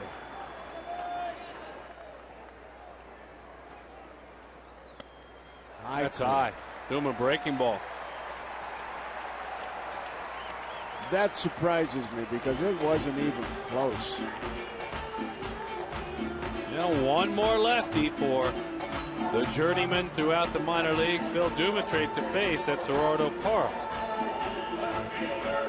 Here's a guy that puts the bat on the ball. I don't care if it's a two-headed pitcher out there. He hangs right in there. He's liable to do anything. In the on-deck circle, Willie Bloomquist has grabbed the bat. And so he is called upon. You see the two runners on. There's Willie. He's next. But first it's Gerardo Parra. 1 for 1 tonight with an intentional walk. 6 for 16 on this homestand. Tries to bunt that one, rolls it up the third base line. Safety squeeze and a base hit to boot. A bunt base hit and an RBI. He came out of there trying with a safety squeeze. That was a bunt hit. That was a bunt hit. That's what I meant when he'd try anything. Third baseman was back and he laid down a perfect bunt.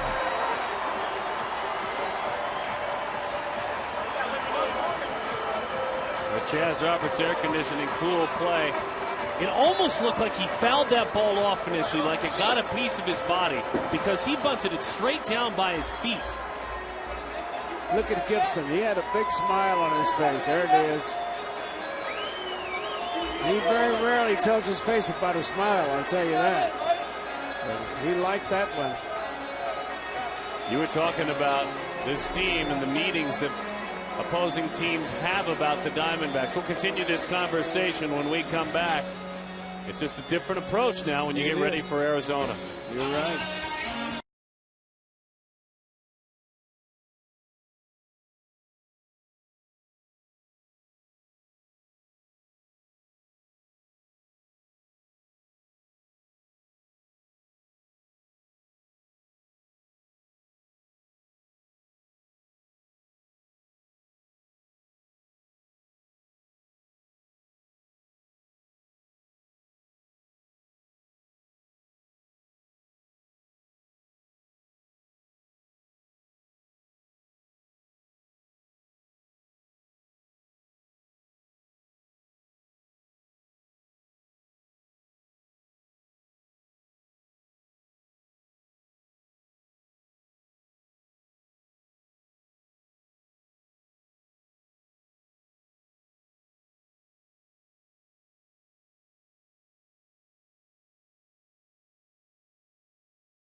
Let's take one more look at this gorgeous bunt.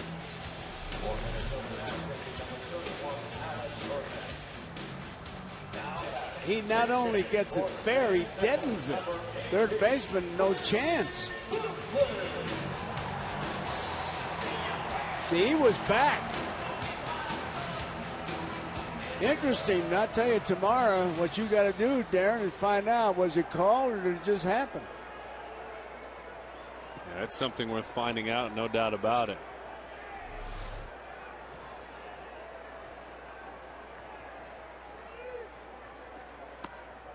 Breaking ball over the outside to Willie Bloomquist.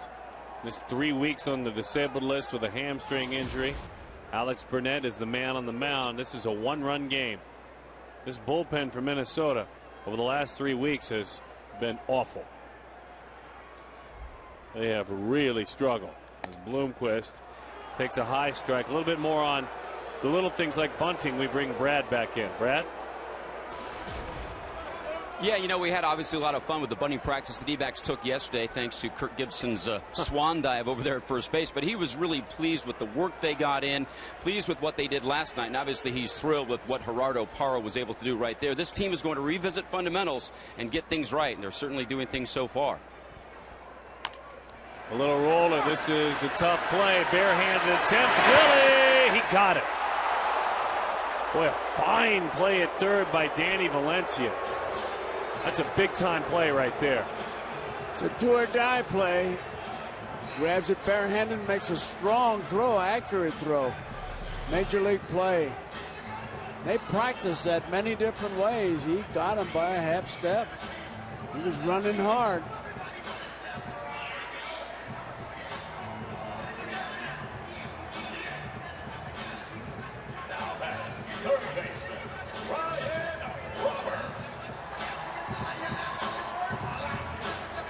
I tell you, the things that the Diamondbacks are doing, they're going to be a whole different subject when it comes to clubhouse meetings. That they'll do anything to get a run. And this is the man who's the king of that room. Runners in scoring position. Roberts, though, aggressively goes after a pitch that's in on his hands. Racing in to put it away is Jason Kubel. But Arizona scores a pair and makes it a ball game. Right down the middle, Stephen Drew cashed in. Right down the middle, so did Chris Young. And the element of surprise, Gerardo Parra. It's a 4-3 ball game.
Team fight their way back into the ball game.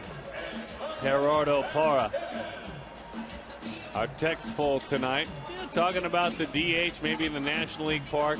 You would like to see the designated hitter here at Chase Field in interleague play, and then on the road, let's say in Kansas City, you'd like to see the pitchers hit. So that way Royals fans could see their pitchers and the strategy and the managing that goes into it. That's what you say at home. When I say you, not you, Joe. You're part of that 29%. That's right. I was going to wait until I saw where the folks were voting till I decided, so I say yes. Ben Revere to lead it off. Esmeralda Vasquez takes the baseball. Hard-throwing right-hander. You have to keep this man off the base paths. He is lightning in a bottle. A chance I think some of you out here may go to Arizona Fall League games on occasion. Revere was fun to watch in the Arizona Fall League. Yes, he was. Whoa. Boy, that was close.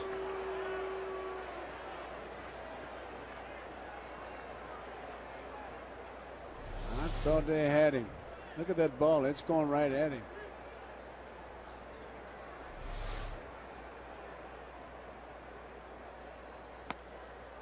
Boy, he's a long way from that plate, too, isn't he? He really is. Pitcher numbers for this man, Esmeralda Vasquez. I wonder if that bat can cover the outside part of the plate.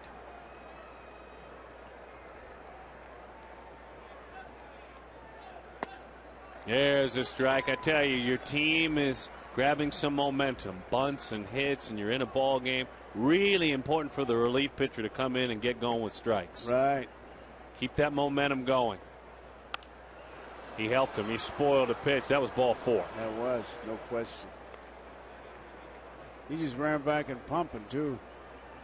Now, the good thing for Vasquez is, though he's not finding the zone like he wants yet, he gets the ball and steps on the rubber. He's ready to go to work.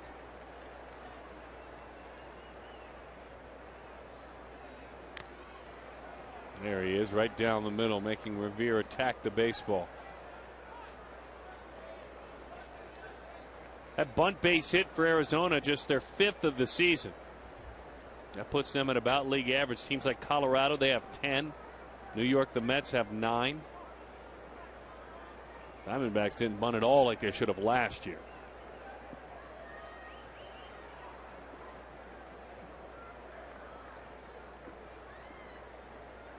The 3-2. Pesky.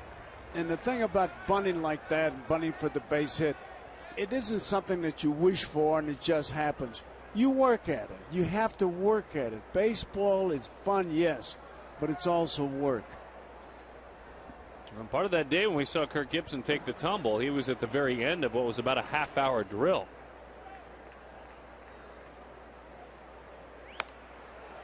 Oh, boy, tough way to start things. And that is a walk to Revere. But what Gibson's players were doing in the early parts of that drill the entire time were all gathered around in a semicircle. When they were gathered around in a semicircle, the object was to, almost like croquet, to drop down bunts through the legs of your opposing players that were out there playing, and it was a game. He had made a game out of bunting. And that's why he got involved and had some fun with it. You're right, it doesn't happen by accident. Doesn't happen by accident. You don't wish for it.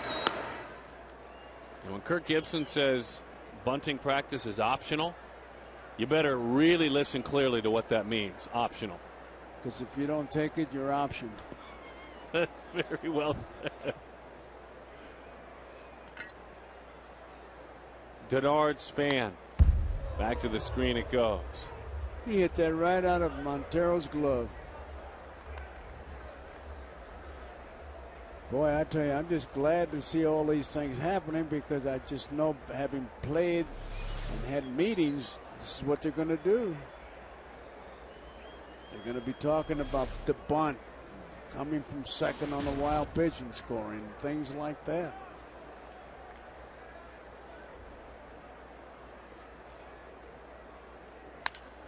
Hit on the line, you got to get 2. Boy, there's a break. A huge break. 2 of the fastest men in the entire organization. Revere and Span are both gone. Both off the base paths. Johnson made it look easy. He just nonchalantly caught that ball and throws it to first in plenty of time.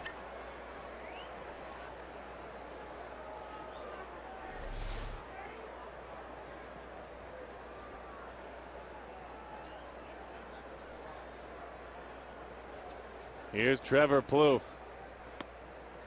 So Arizona's bullpen last night managed to give up a couple of runs. Now, they won the ball game, and that's all that mattered. They gave up 3 earned runs in an inning and a third. The 1-0. Oh, there's a new wrinkle. The curveball. 1-1 the count. And in their previous 50 innings of work, they had given up just 4 runs. Kevin Towers has remade this bullpen. That was what he was going to do. One of his goals, one of his aims.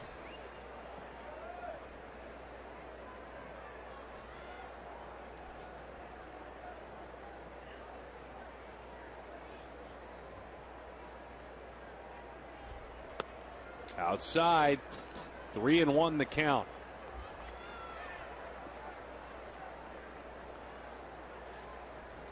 Vasquez will take a walk. Trying to get his team back in the dugout. They're starting to feel some confidence.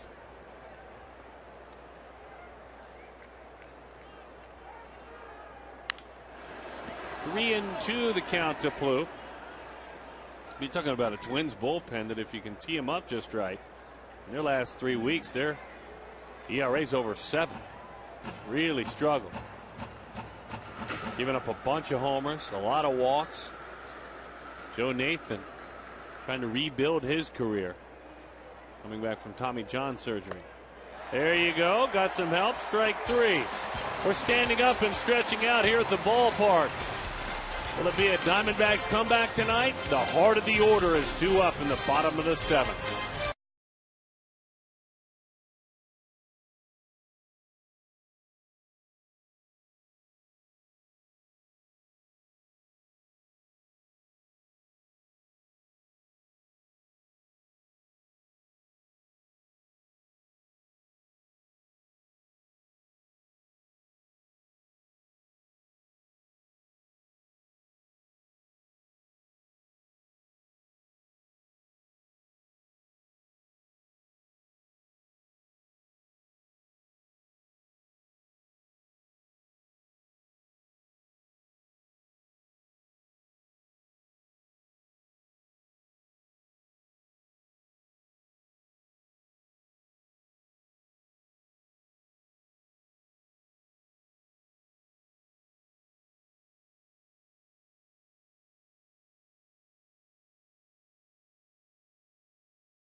We are continuing to prepare for Quest Diamondbacks Live, the post-game show. Todd Walsh, Joe Borowski, and Joe Darren Sutton just said something I think very interesting, and there's a lot to this. He said, it's just a different approach when you face Arizona. What do you think he's saying? You can sense it in the air. D-backs give up a 2-spot in the top of the 6th, come back with a 2-spot of their own. Hitters put together some quality ABs. I'll break down that 6th inning and show you how the D-backs hitters are putting themselves in a position to succeed. All right, we'll do that. But again, lots of baseball left. Darren and Joe, back to you. Looking forward to that. It is a different approach. You have to keep that up, though, because you can lose that reputation as quickly as you can earn it. And Arizona now, and Kirk Gibson at the heart of the order, facing a man who, before that elbow broke down and he had to have it rebuilt, was very quietly one of the game's best pitchers in the 9th inning. Right now he's trying to get back to health, came back from Tommy John surgery. Tried to pitch through it last year before he had the surgery, and it's been a tough go for Joe Nathan so far. Kelly Johnson right away with a fly ball to center field.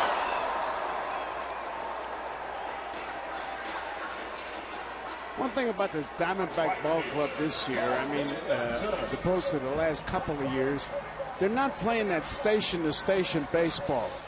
I'm on first, I'll go to second, get some gas. I'll go to third, have my tires checked. I mean, no state, they're going. They're forcing the hand. That has been the trademark of the team over the last decade. of a team like Mike Scioscia's team, and it's made a difference. Has to make a difference.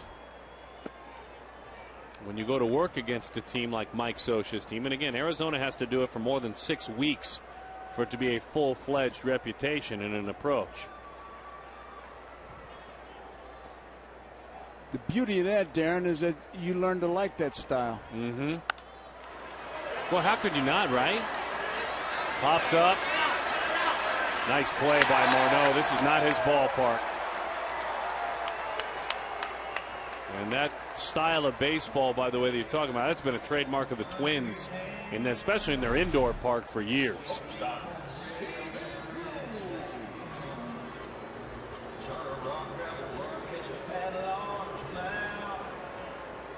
So Nathan, a couple of quick outs. When you got a ball club that makes you think of what they might do and your mind is kind of split, it's not only confusing, it just makes it easier to accomplish what you're setting out to do. 0-1 the count to Drew. Nathan, before that Tommy John surgery, had a 6-year run that was unmatched. Literally unmatched, as that breaking ball is high, and you hope he can come back for the sake of the Twins fans. This is a gentleman that saved nearly 250 games in that 6-year span, and that, by the way, #1 in baseball. Not second or third to Mo Rivera or Trevor Hoffman. #1. That pitch is outside.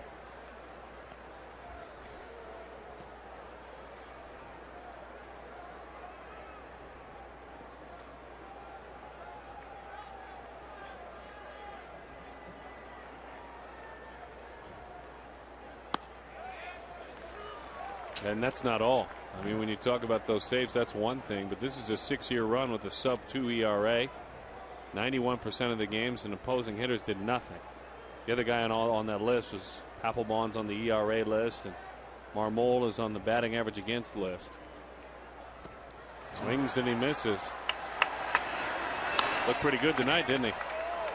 Looked like the old Joe Nathan.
To you by Southwest Airlines' new Rapid Rewards, unlimited reward seats, no blackout dates. The Quest 5-year price lock guarantee. Visit quest.com/questpromise for details.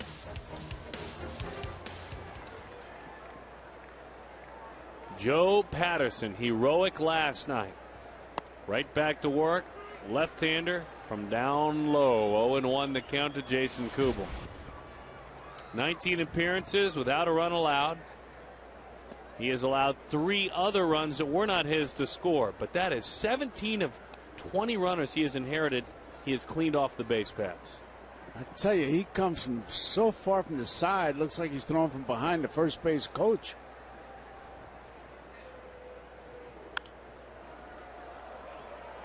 Last night, you were watching at home, folks. Joe was watching. And he was not a spectator on this last play.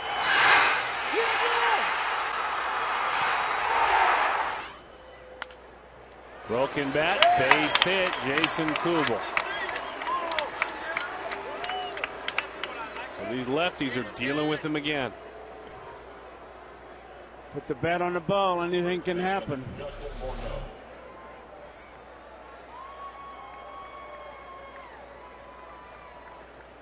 So now Morneau. Top of the 8th inning, 4-3 the score.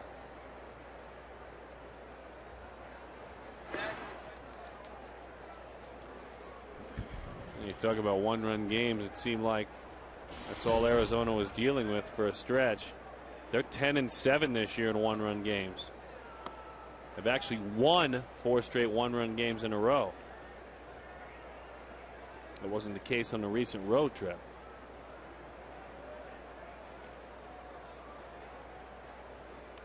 Just making sure he was close. Joe just fired over there, and Kubel was on the bag. Just a commercial letting him know. I'm just letting you know that I know you're there. Broke his bat. Kelly Johnson with a flip. Trying to hurry it. Morneau reaches. It's interesting watching the base runner there. Kubel, he froze, not knowing really what was going to happen there. Thinking maybe it was a line drive. He just kind of locked up. Yeah. Didn't really have a difference in the play, though, did it? None at all. Kind of an awkward swing, too. He didn't know if he was going to catch it on the fly and double him up.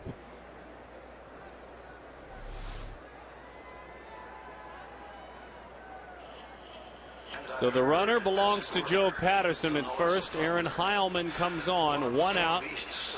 You have to keep it at 4-3. And behold,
Ninth NASCAR and Fox moves to Charlotte, where Kurt Busch will try to defend his title and take home his 3rd checkered flag of the year. Coverage of the Coca-Cola 600 begins Sunday, May 29th, with a pre-race show delivered by Pizza Hut at 2:30 p.m. Pacific in high def on Fox. So Aaron Heilman goes to work. Without allowing a run this year, Patterson is taken out of the ball game. That runner is his, though, at first, and Michael Kadire takes up and away. 1-0 the count.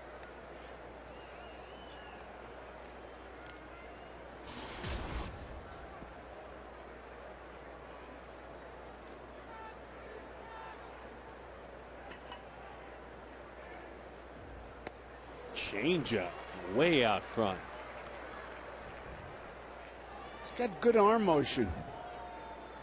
That's the key to the changeup. Make it look like it's the fastball. On that pitch there, for a guy who throws sinkers, that changeup there will allow him to actually throw fastballs up and get swings too. That's a slider. He went around there. He just brought the whole kitchen sink out to the mound with him. I was going to say, he's throwing everything but the rosin bag.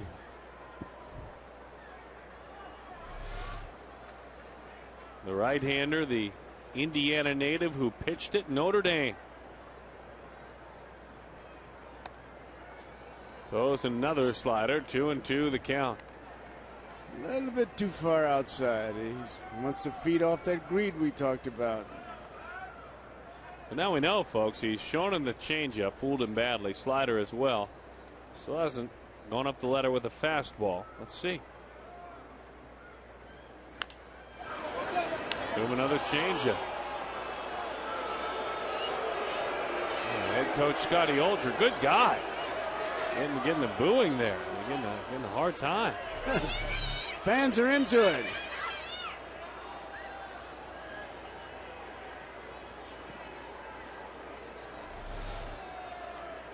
He'll be all right.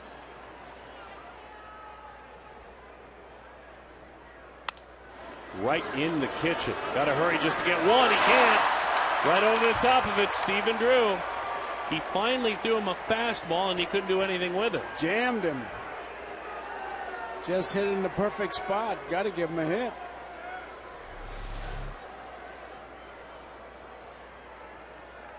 Third baseman, Valencia. Well, that's an error on Stephen Drew. Ooh, that's a tough error.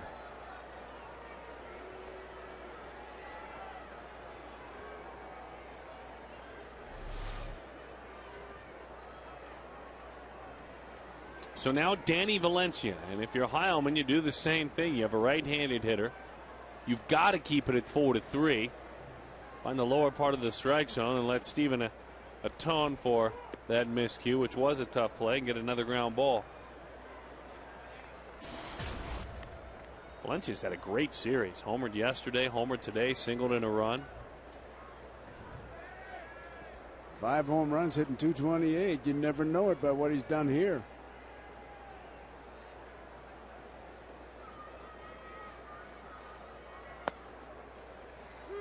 A strike, 1-1 the count.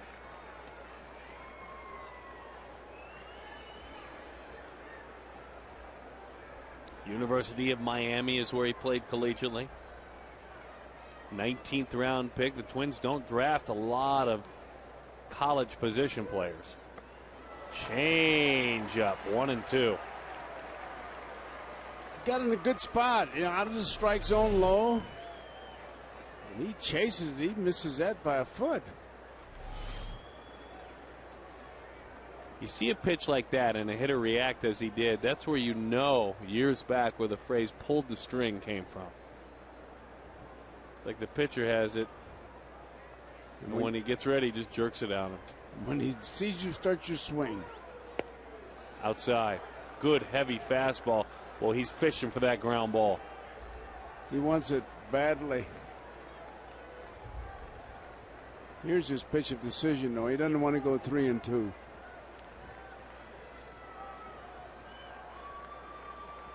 Part of a great bullpen this year, Aaron Heilman. Belted down the line, way out front. Oh, Valencia's strong. Foul ball. He's proven he is strong at that foul ball, but he's also with a couple of home runs in this series. Yeah.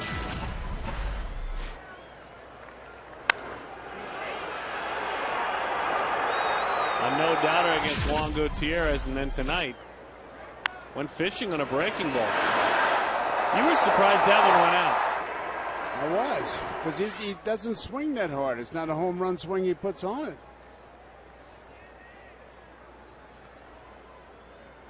That ball's not out of target field. Into right field. He dumps it in there. Upton charging. Here comes the runner to the plate. Here's the throw to the plate. Montero can't hold on. And then it's thrown away. How far? Drew coming home. The tag. Safe at the plate again. Oh, boy.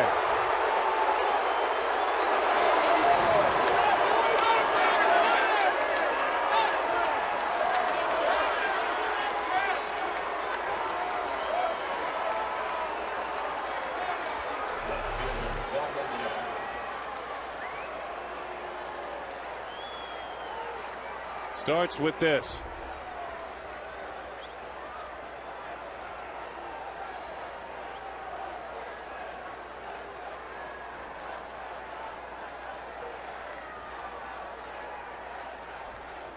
Heilman was backing up.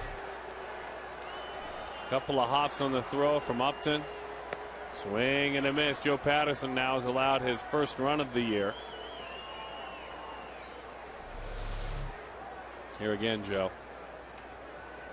This is the one I thought he'd get him. Should have gotten him. He didn't block the plate.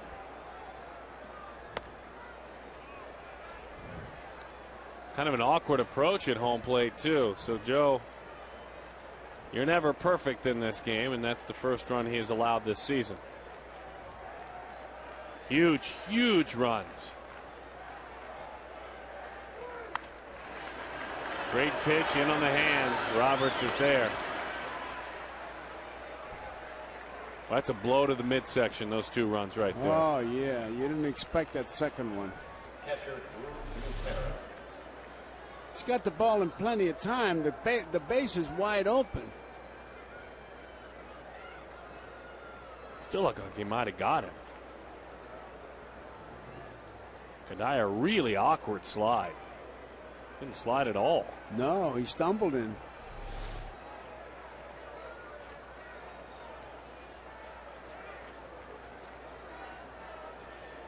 I'll tell you what, too. I got to give Danny Valencia a lot of credit for a guy who's been swinging for the downs and pulling the baseball to just put bat on ball in that situation.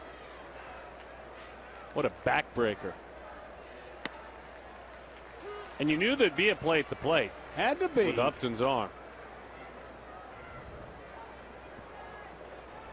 That block in the plate by a catcher's become a lost art. It really has. 0-2 the count. That's an angry fastball there on Drew Butera.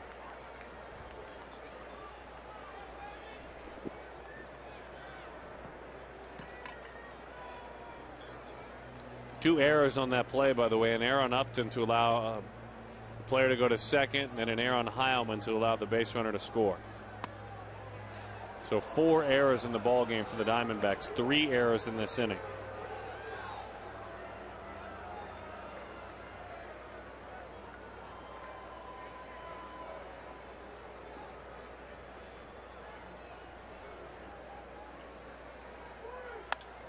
High fly down the line. Foul ball.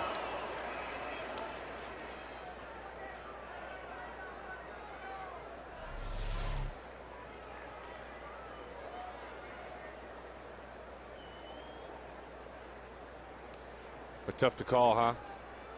Very tough.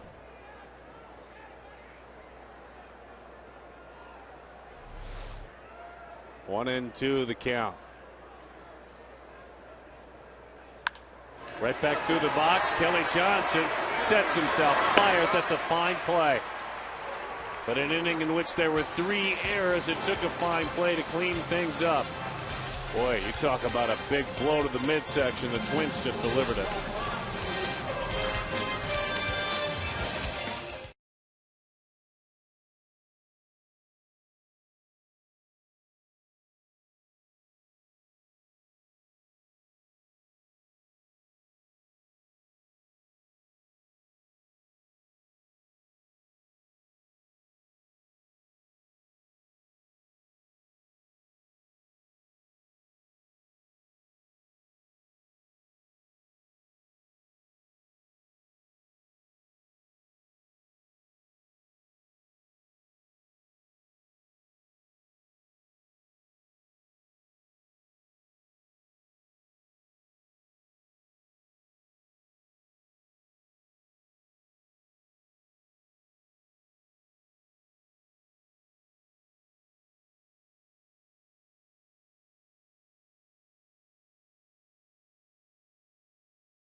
Diamondbacks certainly now they've got to go to work against Joe Nathan.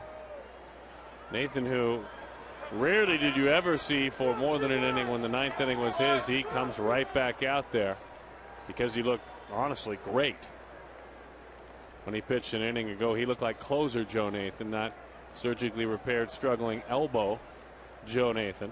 Chris Young to lead it off. Now, Joe Garagiola, there's a lot of work to do. A lot of work to do. Diamondbacks they just fell into a rut on that play. Should have gotten that second guy at the plate. Plenty of time.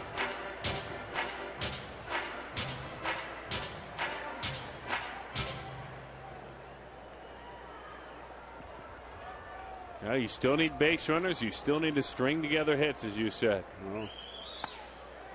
Inside, 1-0 the count. This is a pitcher with a 7 ERA and a bullpen that has struggled mightily.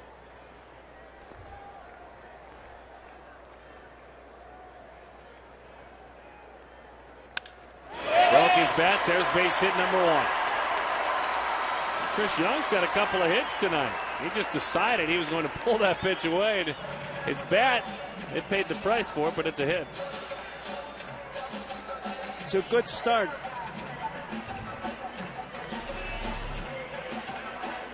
Right down the middle.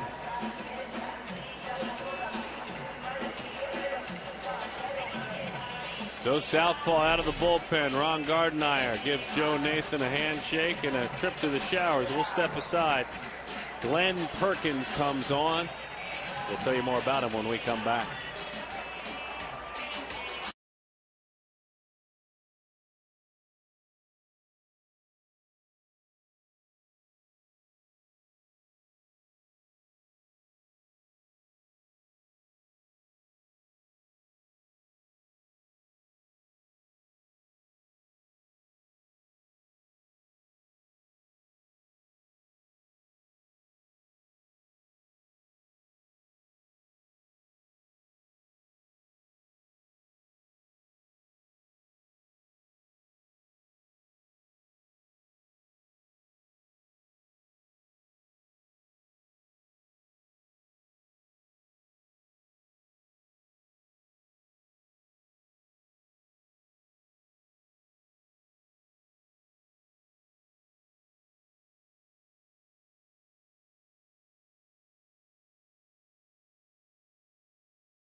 Glenn Perkins comes on out of the bullpen. Chris Young has singled.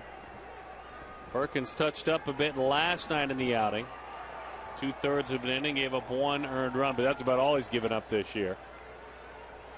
He has been great. Joe, you know what it's like to play in the big leagues in your hometown. That's what Mr. Perkins is doing.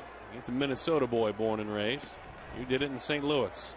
It's a tougher thing than it appears. You know, hometown boy, everybody knows you. I always tell the writers when I used to go back to regular, they say, well, how's it feel to come back? I said, good. I'm still looking for that one guy. Which guy? I said, the guy I got a hit off of. Everybody struck me out in the playground. The only guy went to the big leagues without getting a hit. So I'm sure there's a lot of folks around St. Paul that are talking about the hits that they got against Glenn Perkins. And I guarantee you he gets asked for tickets, baseballs, and if he doesn't do it, he's a bad guy. Pitched at the University of Minnesota as well. He's got to have alligator skin. The 2-0. 2-1 the count. Well, trying to piece together hits. Maybe at least you can steal back those 2 that you gave up. Montero grounded out against the southpaw when he faced Phil Dumatrade in his last at bat. That was back in the 6th inning.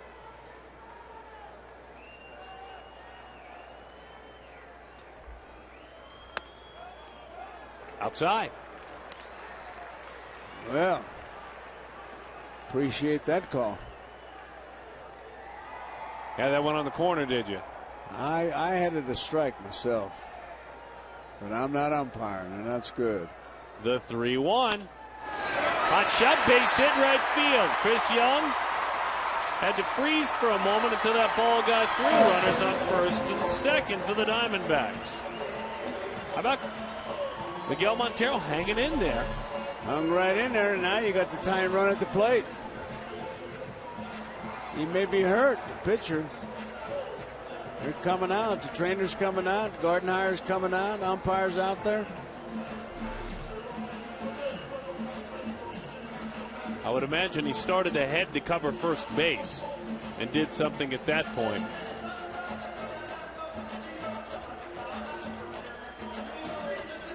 Let's see what we can see in the truck.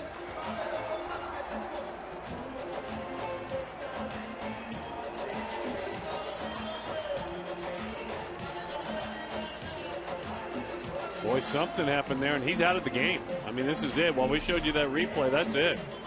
I didn't see anything, did you? I didn't either, but he called. He definitely called for the guys in the dugout. When you don't see a leg limp and you don't see anything there, you sure hope it's not the arm. If we know, we'll let you know. But now we've got all kinds of time. Story time when we come back.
Some outs to get, 6 of them to be exact, but you win the ball game here. I mean, literally, you have to stop it now. We think that there might be something. Joe, you spotted this a moment ago. Perkins, what'd you see here? He calls in and he goes to his side. Right there. Oh, you're right, telling his catcher eyeing it as well. The old oblique injury. So Caps has a while to warm, has as long as he wants. You ever hear of oblique injuries back when you play? No, never did. Never did. You and I talked a little bit about, on the right end today, about weight training and how it's evolved to where it was probably too much during the steroid era to where it's wound back down a bit. But you have a philosophy on weight training. Well, when I was playing, they wanted you to stay in shape, but they didn't want you to lift weights because you look good in a bikini or a Speedo. Right. But it didn't help you to pitch or hit. So I don't know, these guys now, all of a sudden they, I thought something was happening. All of a sudden these guys, oblique, I don't know. I'm not minimizing it because he wants a pitch, obviously, but that's kind of a brand new injury as far as I'm concerned. So Juan Miranda, we've been watching him all year long play part-time. Now he looks like he's going to play close to full-time. We've seen a nice homestand. This swing, a double. It looked like he got this ball out of here. He thought it was out of there by the way he was looking at it.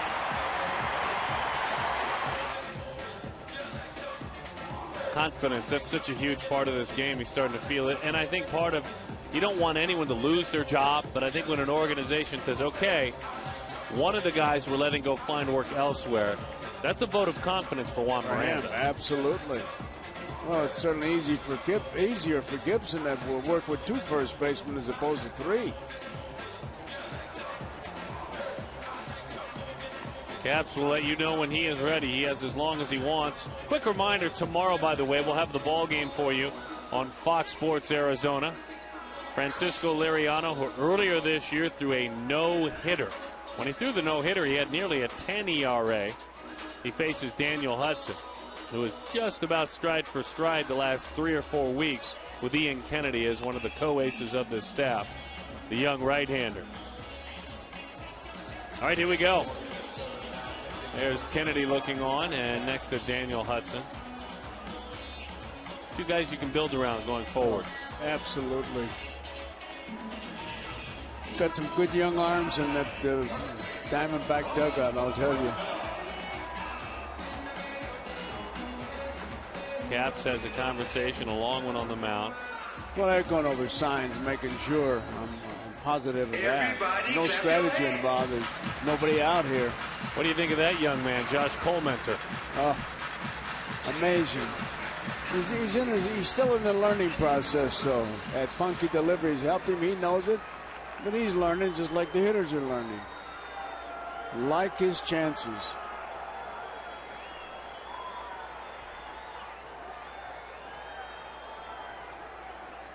All right, here we go. Cap's ready. He's only thrown 25 pitches in the last week. So he's fresh, and he fires a strike. 0-1 the count. His last 3 outings, he has been unscored upon. Prior to that, against Detroit, had a blow-up. An inning and 2/3, allowed 3 runs.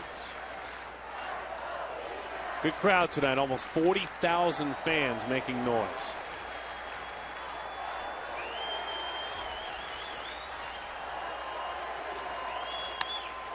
High drive, left field, going back is Young to the wall. He can't make the play! They're racing around the bases. First Young, then Montero to the plate. They just got both runs back.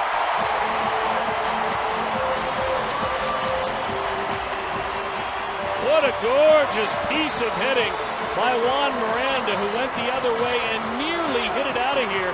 He is 9 for his last 15 with 2 doubles tonight. He has really laid claim to that first base job. He went with it. You could see he was going the opposite way. And that ball hits the wall. All of a sudden, they all got those gun action. There's the heartbeat there in the dugout. There he is. Cheers louder than anyone. He used to cheer and pull for his team that loud when he was riding the bench every day. All right, Gerardo Parra. Tying run is at second. Squares the bunt, pops it up. Oh my! Over the head of Valencia. And Parra, who initially was watching it out of frustration, reminded himself, you better run. And he did. He was grinning at first base. Couldn't believe it that they came charging in and overran the ball. And Miranda had to go back to the bag.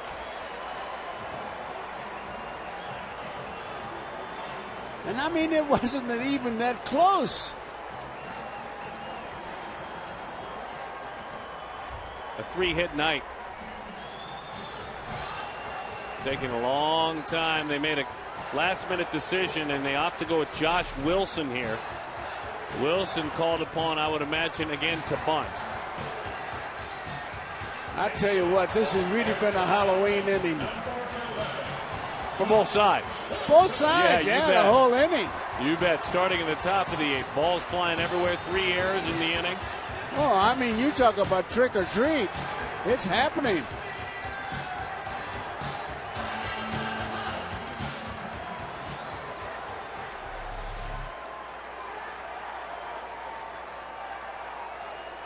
Oh, he ran too far. Unbelievable. So Gibson could have opted to use a pitcher to bunt here. He uses a position player in Wilson. Josh Wilson, 2 of 9 in the big leagues, longtime minor leaguer. And did it hit him? Or is it a foul ball? That is a foul ball. My goodness, up and in. It got the catcher on the foul tip.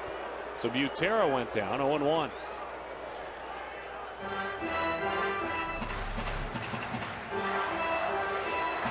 It hit the bat. And there goes Butera down. Boy, he's taking a beating tonight. I'll tell you, he's earned his money. We were talking about that earlier.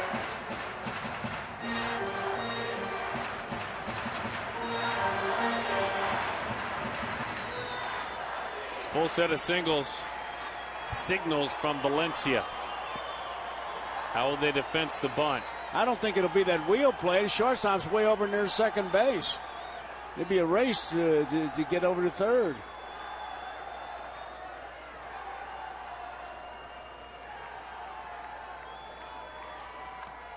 Drops it down right out front of the plate. The throw, they got the lead runner. So Wilson didn't get it out there at least where he wanted to. He reaches on a fielder's choice.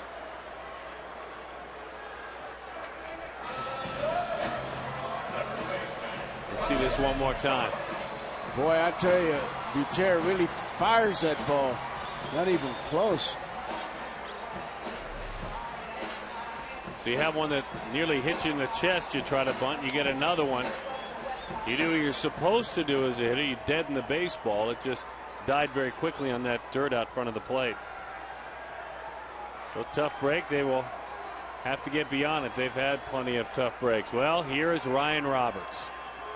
We talked about him coming on the air. Heck, you and I talked about him in the drive-in. Line drive, left field, base hit. Matt Williams stops the runner.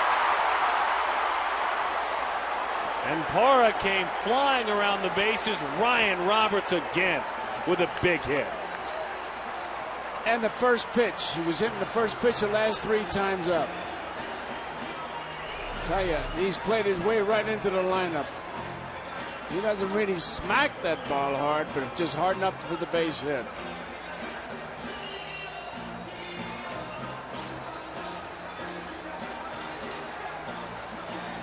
So the manager, Ron Gardenhire, is coming out. And this is a situation talk here. Well, with the new Diamondbacks, let's put it that way, he's telling them, hey, watch for anything. They could bunt. They bunted and scored a run. And look for anything. I don't know what these guys are going to do. Just bear down. Be on your toes. Now batting second baseman, Kelly Johnson. You know, Ryan Roberts in his last at bat fly to right field with runners on base. And he talked with himself for a long time walking across the bases in order to clear his head and go play defense. When he got his next opportunity, he wasn't hanging his head anymore. All right, base is full.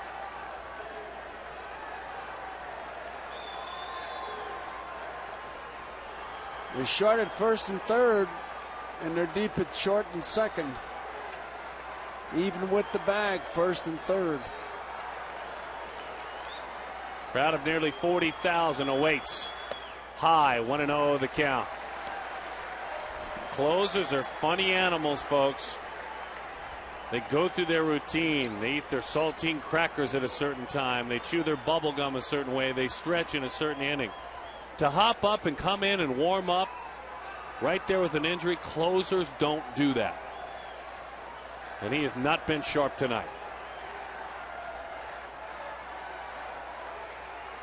High, 2-0 the count. Boy, here's where you got to look for your pitch. He's missed with 2 fastballs. He's got to throw a strike.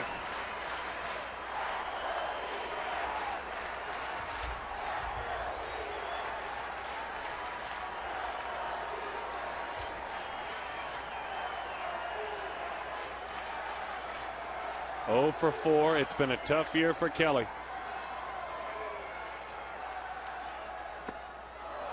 Locked him up.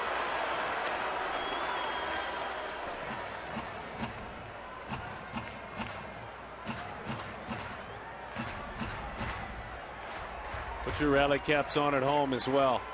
There's no rally there. He hopes to stop one. His bullpen has struggled. We told you that earlier.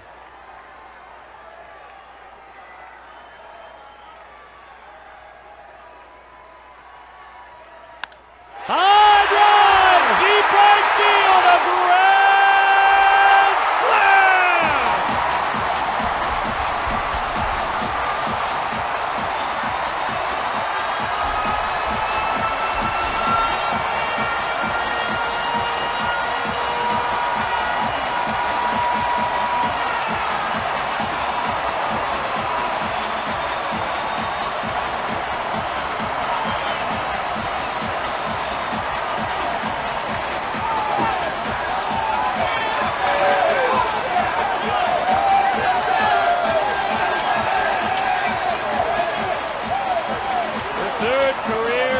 Slam for Kelly Johnson. Fulton Holmes homer, another $150 to the Central Arizona Mountain Rescue Association. Crowd wants him to come out. They want a curtain call for Kelly Johnson. Boy, what a year and a tough year it has been. Kelly comes out and thanks the crowd. What a moment here at Chase. And if ever anyone needed that,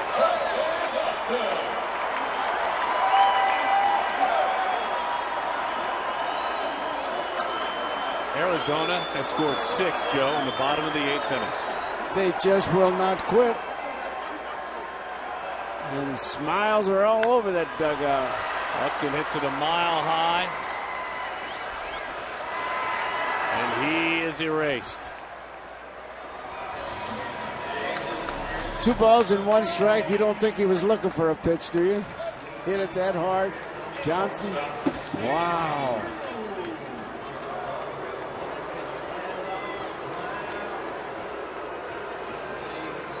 Look at his teammates.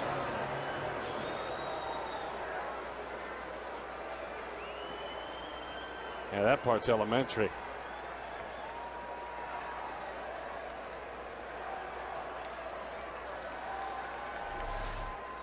Boy, some great pictures in the truck. Thank you guys for all those. Boy, if you left early in this game, you really missed it. Kelly is finally smiling. It's been a tough start for him.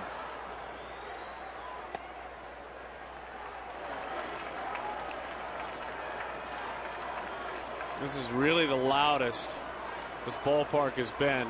And I've only been here since 2007, but since about April of 2008.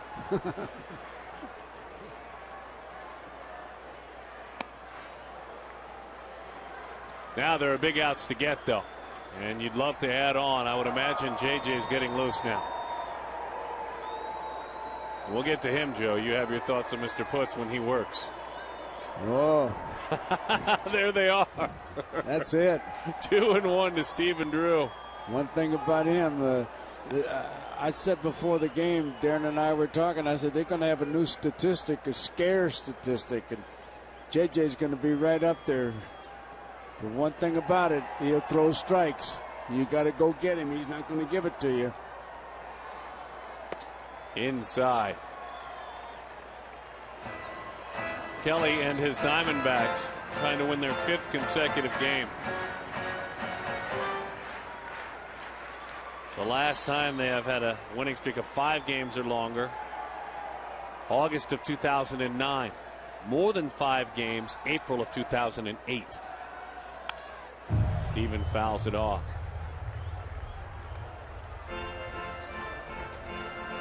Diamondbacks with 11 hits, 9 runs. Look, when you sit in this chair and you do what we do, you're supposed to be objective. But when you see these guys every day up close and you fly in airplanes with them and ride on buses with them, you can't help but care about them. And he has handled himself, Kelly Johnson, as the 3-2 is swung right through with nothing but class and poise and dignity, while he has had one of the lowest batting averages in baseball. His perseverance was just rewarded.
in and penciling him in. He'd give him a break mentally, and then he'd put him right back in the starting lineup, like Bobby Cox did when he started his career.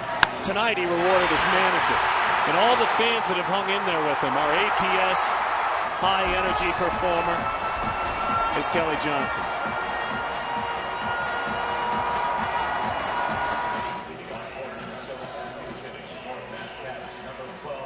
Matt Capps was not right tonight. He was a closer that was not allowed to go through his routine, and he wouldn't use it as an excuse. J.J. Putz has gone through his routine now, and here he goes. A perfect 10 of 10 this year.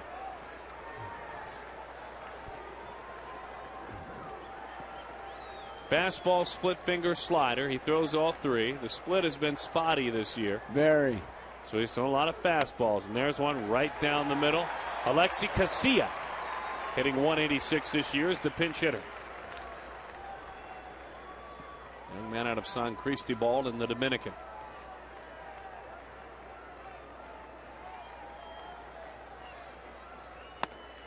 Over the outside corner. JJ, my man. He's not afraid to throw strikes. A big lumbering closer on 0-2. There's a split finger, and that's a dandy. Oh, boy. Mr. Casilla, that's Mr. Putz. He didn't even work on him. Bottom dropped out. That was a good one, wasn't it, Joe? Yes, it was. Oh, yeah. That'll keep you in the big leagues for a while. So now Denard Span.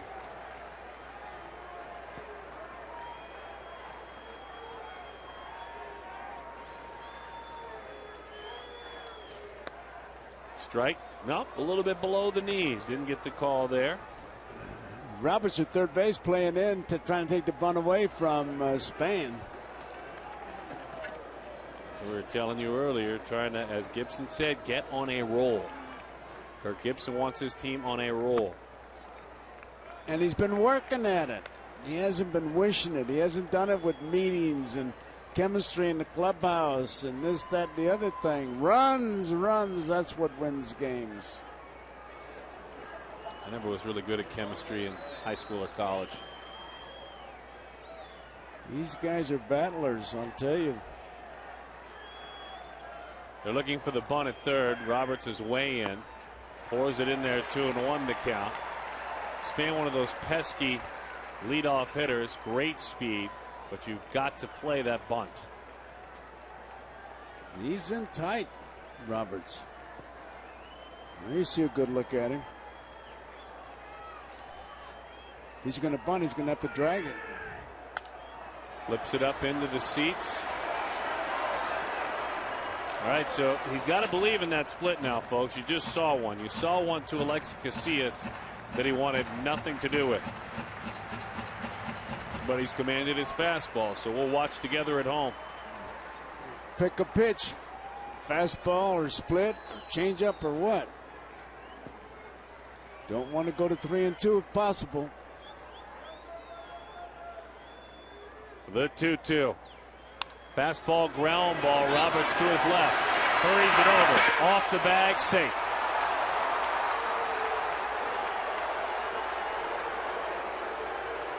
Miranda seems to think he tagged him.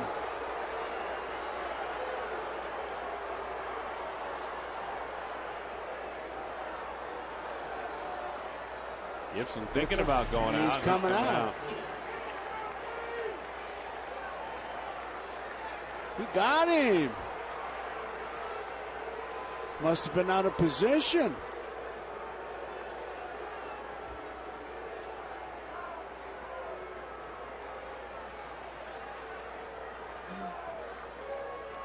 Gibson went and asked for a little bit of backup from the home plate umpire.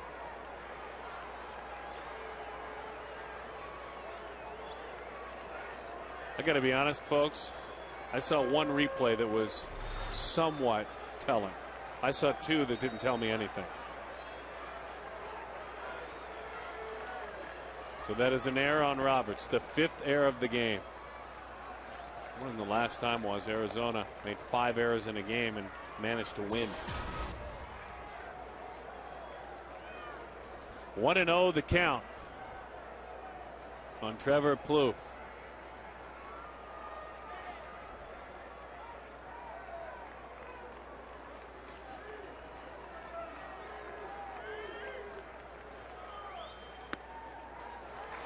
One and one to count.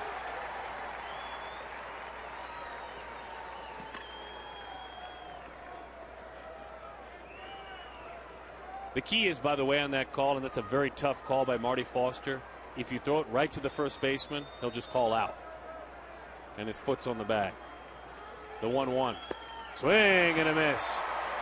Bottom fell out of that one. He's got a good one. He's got a good one. That's the second good one we've seen. Oh. 1 ball, 2 strikes. I think I'd come back with it right now.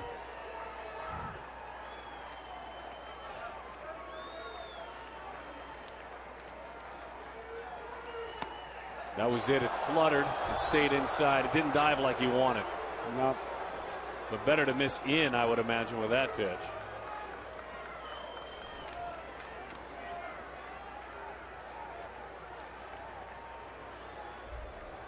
Two and two the count.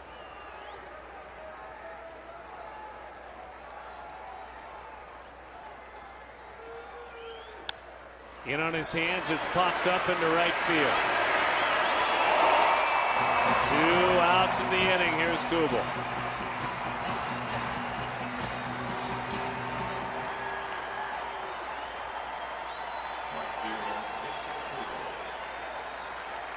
Crowd getting up.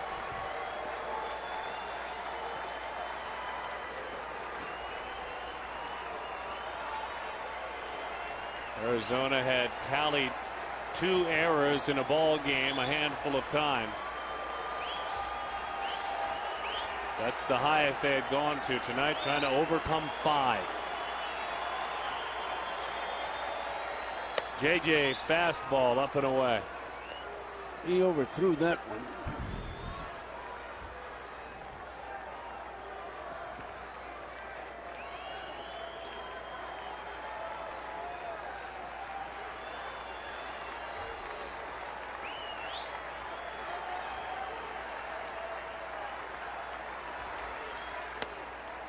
Over the outside corner, just a quick note. Arizona has only made 5 or more errors twice in franchise history. Whoa. 5 errors back on the 27th day of 2000 in June against Houston. And July the 3rd, 2010, last year, they made 6 in a game against the Dodgers. They lost both games. Trying to flip that one over tonight. You don't toss and turn about your errors when you win. No. The 1-1. Bouncing ball, right side, hugs the line. Foul ball. Foul ball. Well, he's got that 1 ball, 2 strike count. He threw a splitter the last time he had that count. Let's see what he does this time.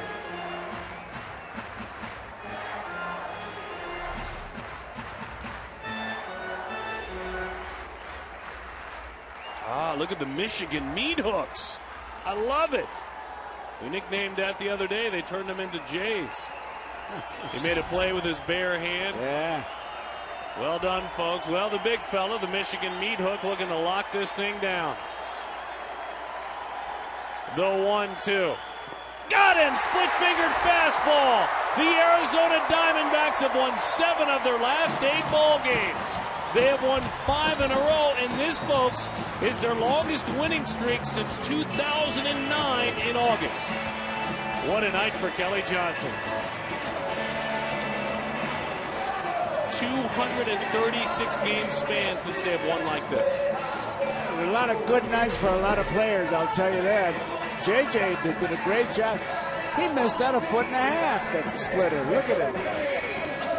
He is a perfect 11 for 11 in saves. And boy, the hero tonight, there's a lot of them. A lot of them. But we will allow, I think, and his teammates will allow that man number 2, Kelly Johnson, to wear the label firmly of hero because he deserves it. His grand slam, the decisive hit in this ball game, and if ever anyone needed it. We've got a lot to talk about. We've got a lot of guys to hear from in our post-game show. Boy, this was a fun one. Joe and I were honored to call it. We're going to get right to the post-game show right after this break. Stay tuned.